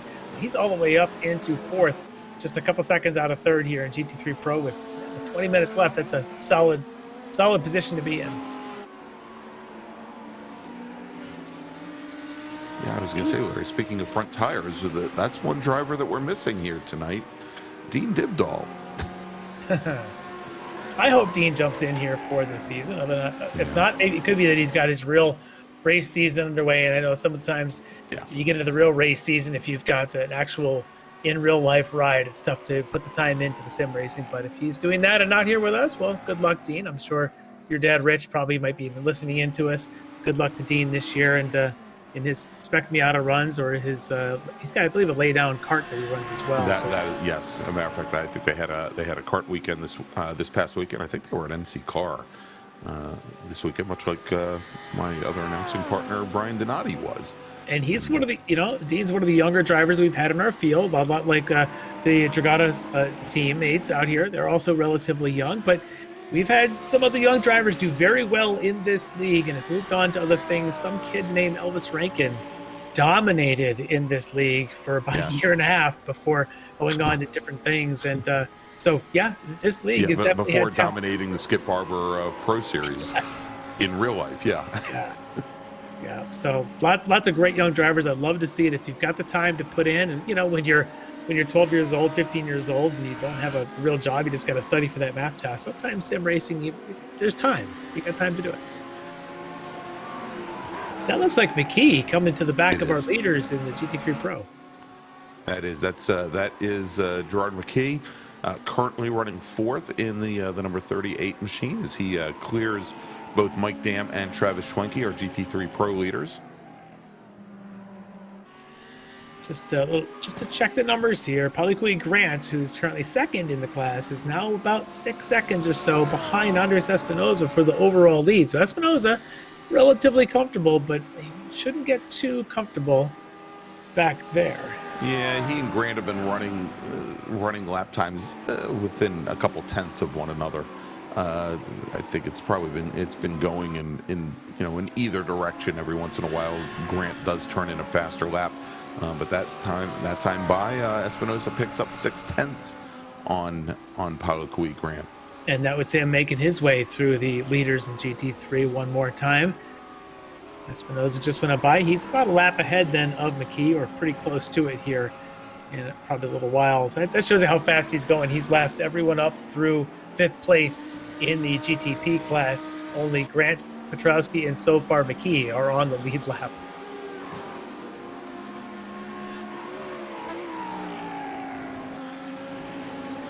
That looks like Pauliqui Grant now approaching, and hopefully at the right time. Whew. Oh yeah, it looked like he went to go right, and I think Schwenke was thinking let him go by right. At the last minute, he backed out of it. That's Curlin Andrew there in the 5th spot, and he's had a pretty solid race so far, picking up 10 places in this field. He started right at the tail end of the GTP field. Actually did not get a time in qualifying, and whether it be from some attrition or otherwise, he's put on a pretty good show tonight for his debut in the World Challenge. Yeah, Ryan Reisman's done pretty well as well in his DNA Motorsports debut here in the series. Another one he's picked up, I think he started back in 13th, now up to 6th. So both Andrew and Reisman have a really good nights here in debut. And I tell you, starting at the back of this field, considering we went through a couple of restarts, there was the big pile up there in the GTPs on the opening lap. You can survive all that. It's a pretty good showing and get some good solid points here in your debut. What more can you ask for?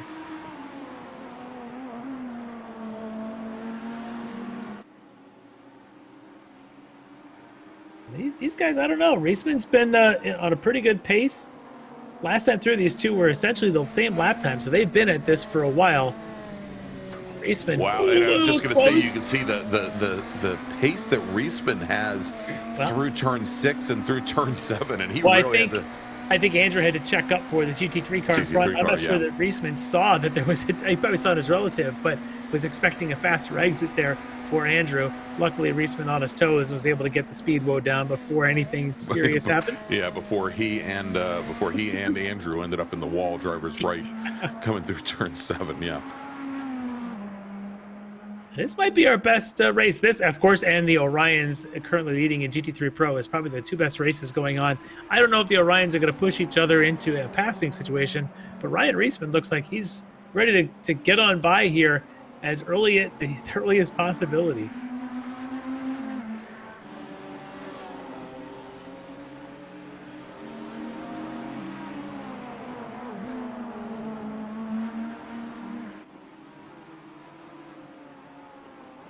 Just continue to watch here. This is the battle for 5th in GTP. I would say another good battle appears to be going on still. Yago Mores and David Payton in Pro. Oh, yeah. So that means Payton caught back up to Mores. Don't know what happened to Mores because he was a couple seconds up the road and made his way past Payton and was starting to close in on Rutledge for third. But now it looks like Mores may be struggling. I don't know if maybe the tires in the front of that Porsche are going, or maybe he ran into some traffic. But David Payton, who's had his own issues here, looks like maybe he's ready to take Best back up and give it a shot to take a podium. Man, I think that's Castro a little bit behind. I think he's in one of the wrong stuff entries, just about 2 seconds behind the spot. But you can see in the Porsche peeking into that spot. So Payton now kind of the meat in the bread wrong stuff sandwich.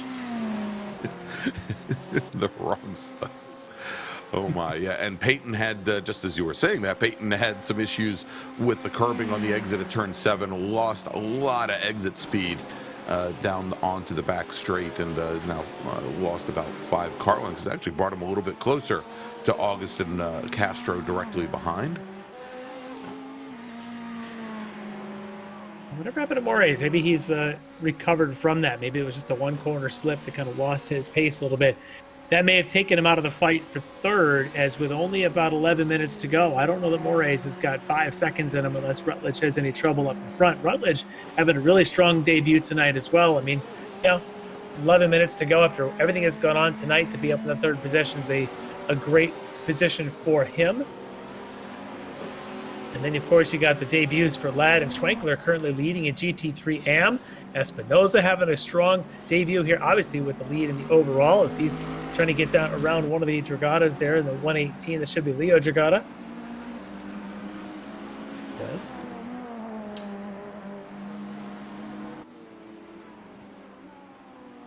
The lead, though, from Espinoza, as we're eyeing him right now, is down to 4 seconds. I don't know if Paliqui Grant can run with 10 minutes. Yeah, I would say with now just about 10 minutes remaining until we get to the checkered flag here. That's going to be there's the graphic. Row. Yeah, there's the graphic on the screen. It's swung both ways. It could just be a traffic pendulum thing going on. But if Paliqui Grant can throw together about maybe 7-8 tenths a lap, these guys are probably at the pace they're going, probably going to get 8 more laps. Maybe 9 at the pace that they're running. I was just going to say at 10 minutes, Larry, they've been running in the high 107 range. So probably 8 more laps. Yeah, we'll see if Grant can pull something out. Now down to 4 seconds. It's going to come down to probably how efficient get through traffic. And then there's the graphic as Grant picked up another 1.5 seconds there. They went around lap 51. So I'm not going to say it's over yet. This isn't exactly a parade and wave to the crowd kind of lap yet for Andres Espinoza. He's got to hunker down.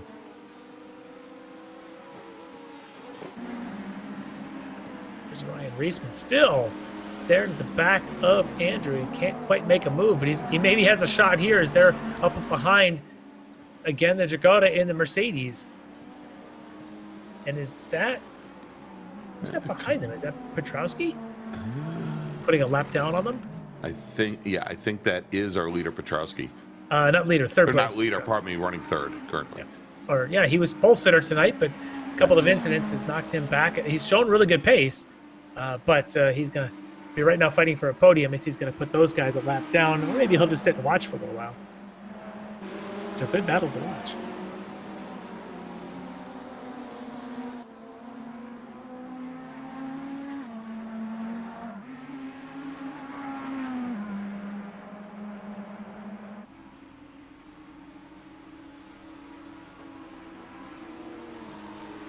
Traffic being really nice to these guys, kind of moving over, letting them go by as they come around turn 1. It's Greg Brockway there in a 62, just in front of these guys, and no one wants to show any patience at this point. There's just too much on the line to get some good points here tonight, even if it's going to be 5th place points. That is what Ryan Ricmotech wants. Yeah, well, and Ricmotech did check up just a little bit there in order to keep from getting into the back of Brockway going through 3. Kind of hurt him. As you can see there now, as Colonel Andrew has opened up about 6 or 7 car lengths on the number 414 car. That's Dominic Angelicchio we've got right there in the shot. Look at Steve Daniel right behind him. Not really fighting for position at this point, I don't think. No, Daniel is... he's in pro class. Yeah, he is pro at... I think that's Robert Brist then, just in front of him in the 51. Yeah. So Brockway and Brist, I'm trying to see if our timing is scoring. Well, yeah, you see, I'm trying to figure out where, because I'm showing... well, actually, I'm showing Jeff Jacobs as being... Well, no, okay. So the deal is that Steve Daniel is running about 5 laps down from Angelico. At the moment, and I was trying to see where Jeff Jacobs was in that fight there, and it's actually Jacobs is a lap down from Angelico, and Daniel is so this is for position though. This is for 9th in GT3 AM between Robert Brist and Angelico. Yes. Yeah. And these pair of BMWs, Angelico not having the night that he wanted to have. I'm sure these guys, but hey, if you're an hour and 10 minutes into the race and you're still fighting for position, not doing so bad. David Payton now is going to have a bit of a fighting on his hands. Castro has caught him. This is the battle for 5th in pro, and Payton thought he was going to be pushing for 4th with Moray's out in front. Now he's got Moray's teammate right behind him. Oh, and there Castro pokes to the inside. Not quite far enough alongside as they come down on the braking in the 10A, but he really gets a great run up the hill, and Payton goes to cover and holds off the charge there coming out of 10B. Castro did a great job, takes what I call that turn 10 Atlanta chicane cut, where you essentially throw the whole car across the apex curbing, even try and catch some dirt on the left side. Sets up so much better to get on the gas early and run up the hill, and he was able to do a good job of that. Couldn't quite make the pass, but given an opportunity again, you might be able to make the pass the next time around. And lots of traffic up there in front of them. Yep, as we have less than 5 minutes now remaining. Yeah, a lot of traffic up ahead of them. By the way, your leaders, Espinoza and Grant and GTP, are down to 1.5 seconds between them with 5 minutes to go. So whatever Polycui Grant is putting in those tires late in the race, it's working. Oh yeah, well he knocked off 3 seconds, Larry, in just the last couple of moments here. Yeah, we were at the 10-minute mark saying, he's got 5 seconds to catch, and now here he is, less than 1.5 seconds, closing quickly. All right, looks like Dominic Angelico heading to the pits, Larry. That maybe he didn't take enough fuel earlier, but that fight with Robert Brist for 9th in the AM is now effectively done. Yeah, it could be. And it And may have looks actually like been Steve Daniels back on the pit lane as Dominic well. may have run into a bit of a hard surface known as a wall at some point as he comes down the hill. Does he catch a little dirt on track left? He does. And there you go. Finds And that's what he does. That's unfortunate. It's a rough way to end a race when you're 4 minutes from the finish to just a little too much grass at the bottom of the hill there at Atlanta, and that's the danger of that place. But virtual racing, you just go back to the pits and wait for the tow, wait for the repair, while the lead at the front has grown to a massive 2 seconds as Espinoza now on the recovery. Yeah, so perhaps some traffic playing a part in this, Larry, and compressing things down just a little bit, and now whatever was holding Espinoza up is now holding Grant up. Let's take a look and see. This is Curlin Andrew once again in the number 2 machine, and still fighting with Ryan Reisman in the 414 right behind him. So these two still locked into their battle. Just about 8 tenths between them. You can see the black car of Reisman and Curlin Andrew in this turquoise. I'd call it turquoise. All right.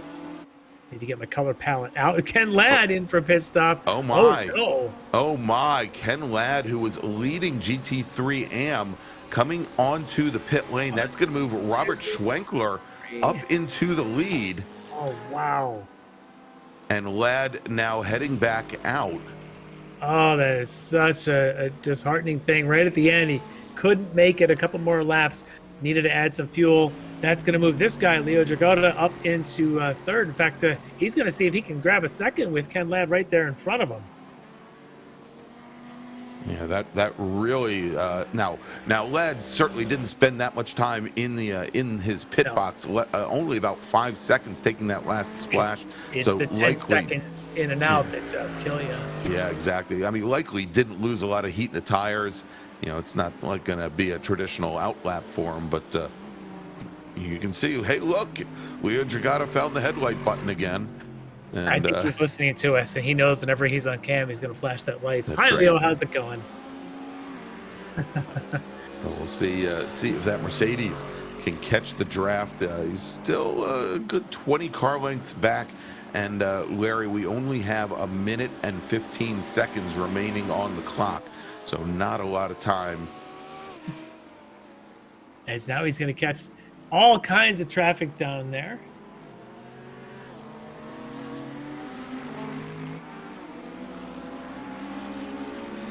I want to try to pick out. I know one of those is Greg Brockway, but that is Andres Espinoza, and he's hitting that traffic. White flag. Guess who's two cars behind him? That's probably Kui Grant. The one in between is McKee, who I believe is a lap down, not part of the fight. But look at this, as Brockway's going to play traffic. Whoa, it's grass. And Grant runs into a veritable brick wall coming into turn number 3, right behind Greg Brockway, right behind Dragata, and then he has lost a ton of ground here, Larry, as he's going to have to follow Dragata all the way through turn 5. That has allowed Espinosa to open up almost a 3-second advantage here just at the most opportune time. Andres Espinosa comes through turn 7 onto the back straight here at Road Atlanta for the very last time. And Grant, wow. I mean, there was just nowhere for him to go. And I don't think the gaggle of cars in front of Espinosa are close enough to make a difference. It's Jeff Jacobs. We know that he'll do his best to move out of the way.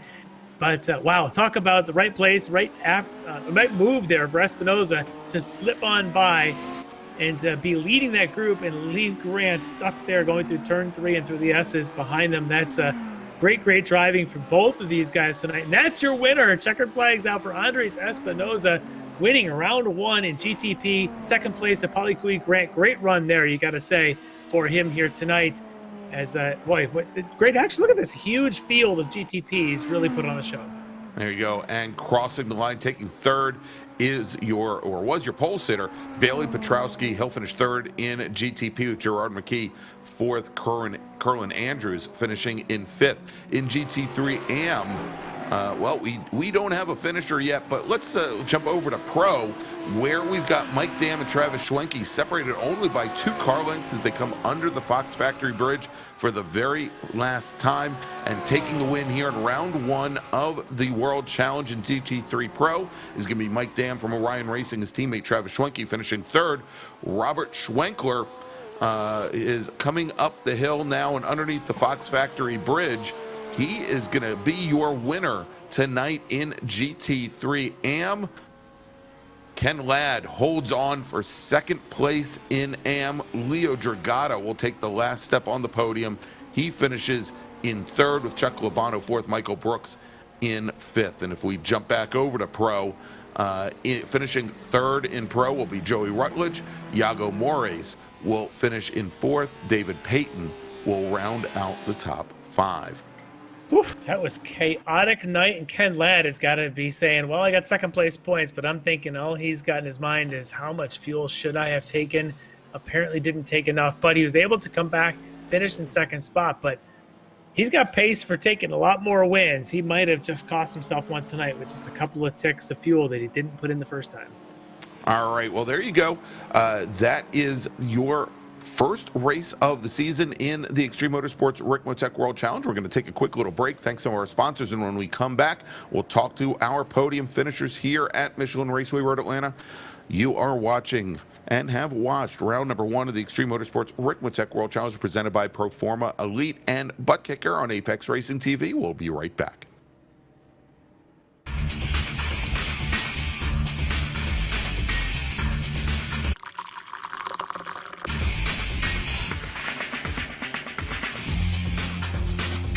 Extreme Scoring to do the work for you. Ricmotech, high-performance sim racing equipment. Whether you're just looking to have fun, train for race day, or become a serious esports competitor, Ricmotech has you covered. Hundreds of name brand parts. Support from experts that love sim racing. Trusted by the pros. There's only one place to go, ricmotech.com.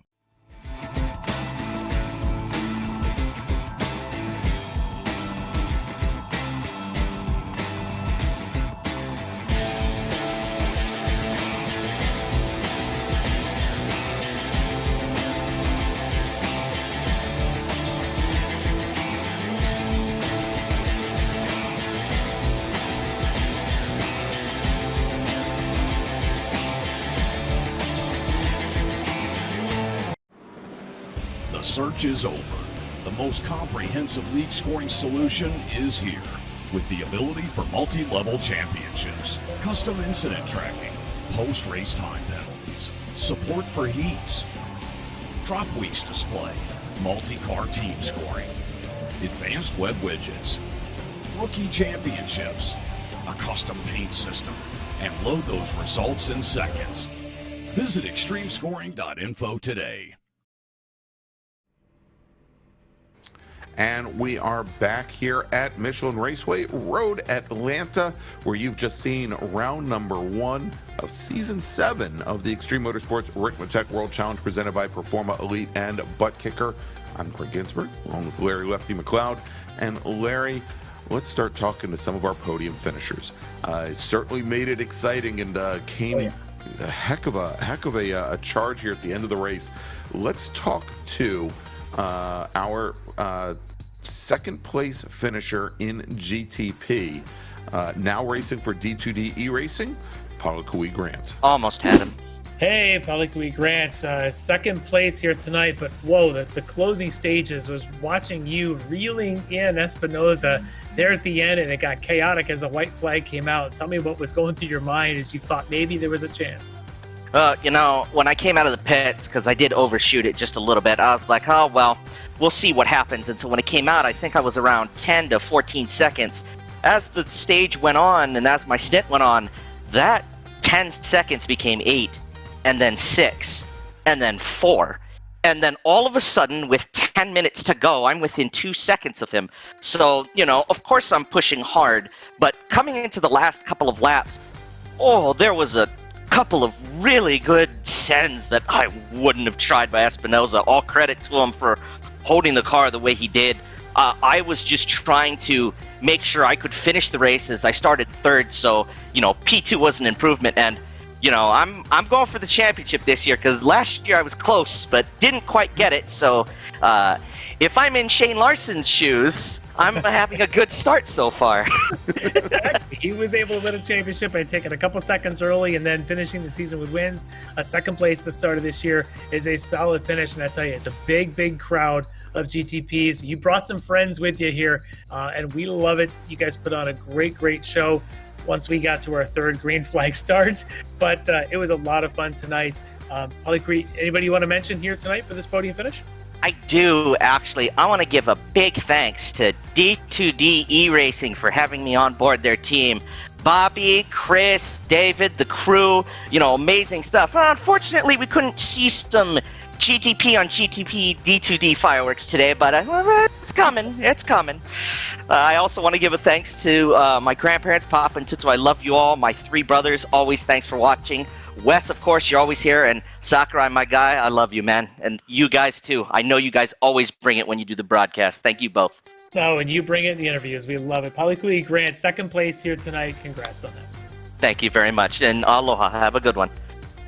All right, there you go, Palakui Grant. And Larry, let's bring in our winner in GTP tonight, representing SRT Esport, driver of the number 1 machine. And you said it when he went out for qualifying, and you put that number 1 on the flanks. You got to be able to back it up, and he certainly did tonight. Larry, we've got Andre Espinosa. Hey guys. Hey, congrats. What a great win tonight, but wasn't without a little bit of drama there towards the end. Tell me a little bit about your race. Well, it was intense to say the least. It was amazing. I think the field did a great job at trying to keep everything in order after the first couple cautions. Yeah, I had sort of a noops moment on the last lap with the GT3, almost taking me out of the track. But it was cool. And on my defense, with the number 1 was my last choice. So the first 2 numbers that I picked were chosen by someone else. Oh, it sounds so much more dramatic though. You're the cocky guy who wants everyone to chase him. Sounds like a little more humble than that, but you did back it up. You had a great start to this race. You were right there when all the things started to shake out, and then you just brought it home for a win. But unbelievable. I mean, what do you think about this series? We've got all these drivers. What do we got, about, I don't know, 15, 16 of these GTPs starting tonight, and 40-something in the field. It just got to be chaos around this little place. Yeah, honestly, I was a little bit worried before the race, just because of the size of the field and the track, obviously. It's a little bit tight to kind of make big moves.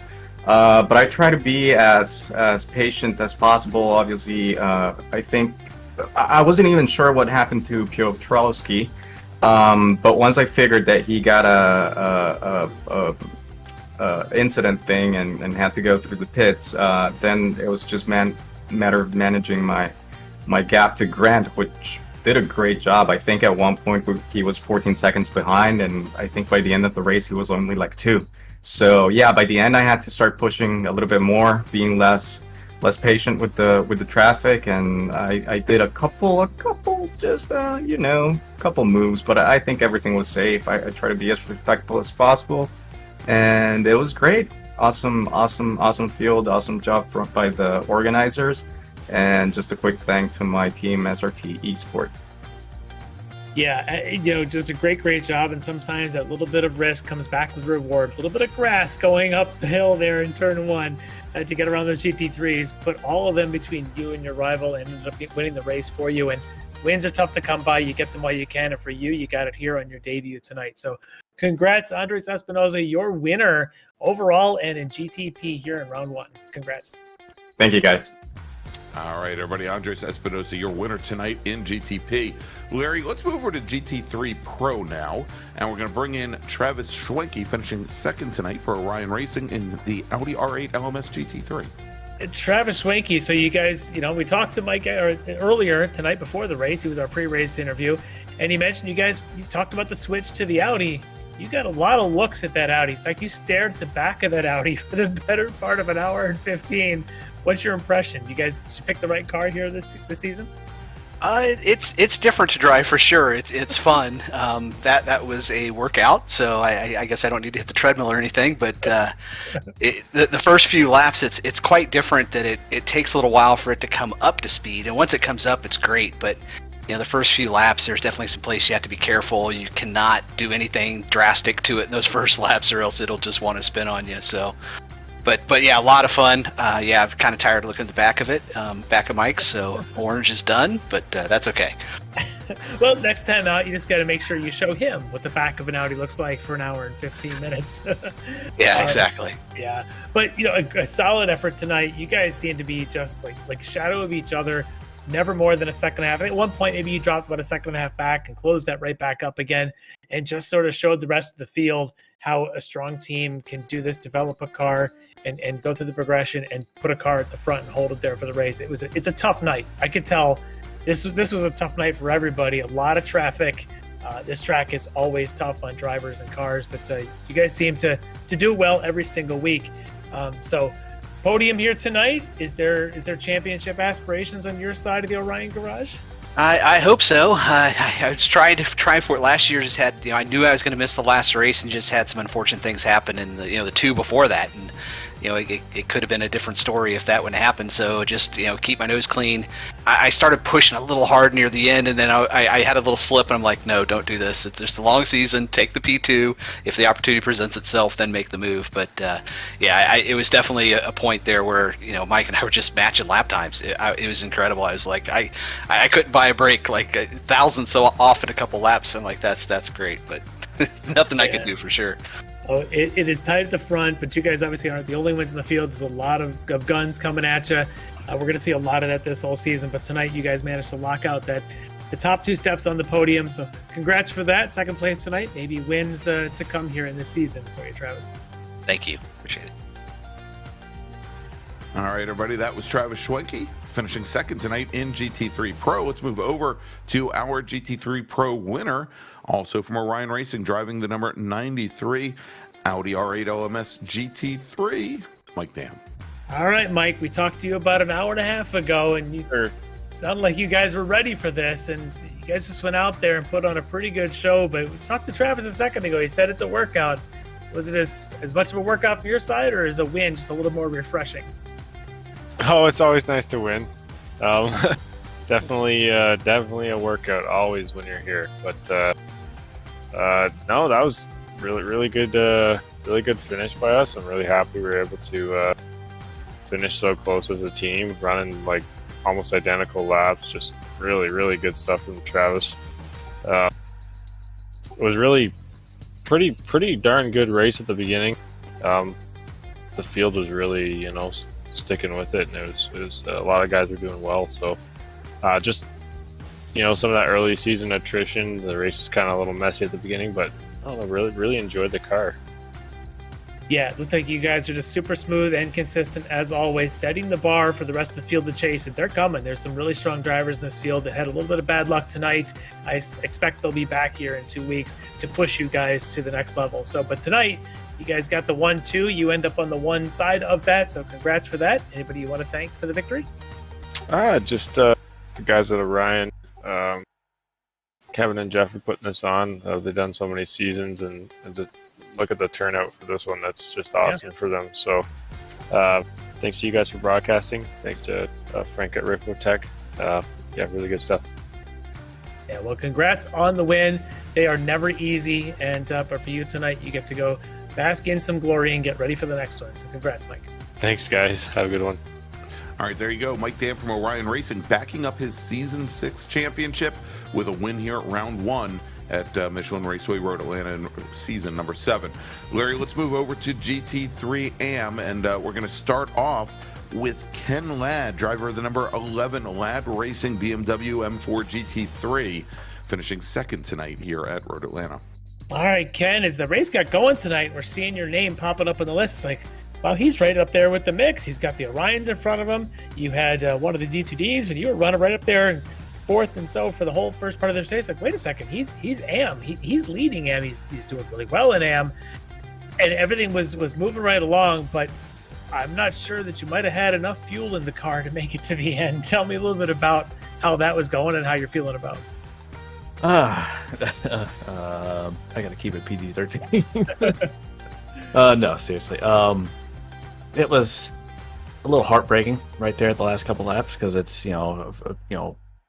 again, working on that track, just trying to keep a smooth, clean line, trying to keep the distance from Robert, trying to almost try to catch Swanky and Dam there. Those guys are just too fast for me, though. Just trying to stay focused, and I looked down with about 10 minutes to go, and I was like, something's not adding up right. That fuel's not looking too good. And got to about 5 minutes, and it was like, yep, I have 1 gallon of fuel left. I'm going to have to box. And if I want to finish this out, because I can't save enough, there's no way to save a gallon for 5 minutes. So kind of bittersweet, for sure. Yeah, well, I mean, your strong performance and how your speed that you had at least allowed you to only lose that one position. So, in a points perspective, it's a couple of points. So, I'm sure looking back in a couple of weeks, you'll say, you know what, second place wasn't so bad. Because I tell you, I've watched a lot of this Ricmotech series, and this is the biggest field we've ever had.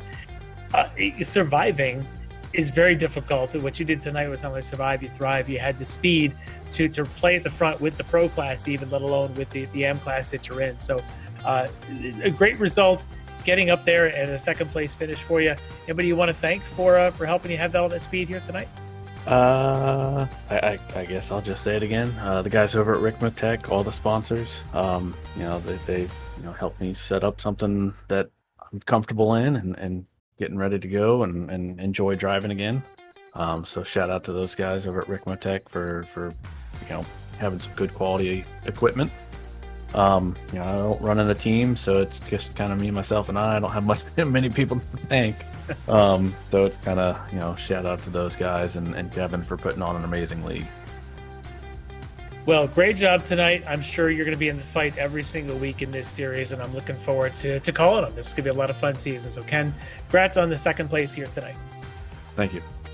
All right, there you go. Ken Ladd finishing second in GT3 AM. And then, Larry, let's wrap things up from the commentary booth here with our winner in GT3 AM, driving the number 235 Porsche 911 GT3R for the wrong stuff. It is Robert Schwenkler. All right, Robert. Well, one of the rookies here tonight, and you not only come in and have a successful race and finish it, you're at the top step of the podium getting your first victory here in the AM category. Congratulations, and tell me a little bit about what was going through your mind when you realized that the leader didn't have enough fuel and you were going to be popped up into first. Yeah, thanks, guys. As that was happening, I saw the gap to Ken close up, and I was like, "What's going on?" I thought maybe he got mixed up in some GTP drama. I was on the radio with guys on my team going like, "What's happening?" Someone was like, "Does he have damage?" And then I saw him peel off into the pit. So, yeah, it was just crazy. I admittedly didn't put a lot of practice in because I didn't have the time, and honestly thought I was going to be at the back of the pack because I don't run GT3s that often. So I'm stoked. I'm shocked. It was an awesome race. Well, you had great pace. You and Ladd both. You guys were running right up there with the front of the field of the GT3 pros for a very long time and showed you've got that raw pace. If you're not that comfortable in GT3s, I'd hate to see how fast you are in something you are comfortable in. But I was going to ask you guys brought a big team with you here this week. Tell me a little bit about that team and how many guys are really behind this effort. Oh, man, Wrong Stuff is awesome. It's a great group of guys. Everybody is super helpful with one another and like getting prepped for events and races. I think we got, I want to say there's like 30 or 40 people on the team now. So that kind of contributed to the large contingent for the series tonight. But I love working with these guys. They're awesome. The team is great. And if anybody's looking for a team, you know where to find us. Yeah, well, that team now has a winner in the AM category in GT3. Anybody outside of the team you want to give an extra shout out here for this maiden victory of yours? Oh yeah, big shout out to all our sponsors. You Be Safe, Maconi Setup Shop. Man, my mind just went totally blank on all those. But shout out to those guys. Shout out to the friends and family. I think my son was watching tonight, so appreciate that. Shout out to my girlfriend Frankie for her support, letting me do this cool hobby. Well, that is awesome, and you get to go and celebrate with them tonight. Victory in your first appearance in the Ricmotech series. Let's hope there's a few more down the road for you, but this one you get to savor. So, congratulations. Thanks again. Appreciate it, guys. All right, everybody, that is Robert Schwenkler, your winner tonight in GT3 AM, driving for the wrong stuff. All right, so Larry, let's wrap things up here from Michelin Raceway Road Atlanta, and we'll do that by taking a look at exactly what we've got coming up in the next couple of weeks across our different Ricmotech series. Next week, Monday night, May 15th, it's going to be round number 2 of the Touring Car Cup. Those are the Mazda MX-5 Global Cup cars and the Toyota GR86 Cup cars. We are going to be going to the Bull Ring. We're going to be going to Lime Rock Park up in Connecticut for a 60-minute battle royale. And if you were with us last week, you saw what we meant there. We had I think around 55 cars on course, and if we're anywhere near that, Larry, at Lime Rock, we're all in trouble. So, it's gonna look more like a WrestleMania ring than a bull ring, I think. That is exactly right. Toro. All right, and in 2 weeks, that's going to be Monday night, May 22nd. We're going to have round 2 of the World Challenge. Our GT3 and LMDH or GTP cars return. Going to be going north of the border. Going to be heading up to Canadian Tire Motorsports Park to Mosport for another 75-minute race. Pardon me, and some great venues coming up. Of course, we've got Mosport. We're going to be at the brand new to iracing Jerez circuit in just a couple of weeks, and we're still actually working on the rest of the schedule. And as soon as we get that filled out, we basically just don't want to have a lot of conflicts with iRacing in their upcoming season. But as soon as we get the schedule filled out, we'll let you know. And then August 21st, it's a couple months away. but we are going to have the return of the Ricmotech Sports Car Series, the GT4 and TCR machines. And again, we'll give you the venue as we get closer. Should also mention, Larry, before we go, for the World Challenge, we have still, there were a lot of drivers here with us tonight, but we've still got some openings. If you'd like to join us, you can do that. You can sign up. We're going to be taking entries until just before round number 3 starts. And if you want to do that, you go to xmsracing.com/RWC. That's xmsracing.com/RWC. All right, so for Larry Lefty McLeod, for John Robertson, I'm Greg Ginsburg, and we will see you next Monday night, 8 p.m. Eastern, at Lime Rock Park. Have a great week, everybody. Ricmotech, high-performance sim racing equipment. There's only one place to go, ricmotech.com.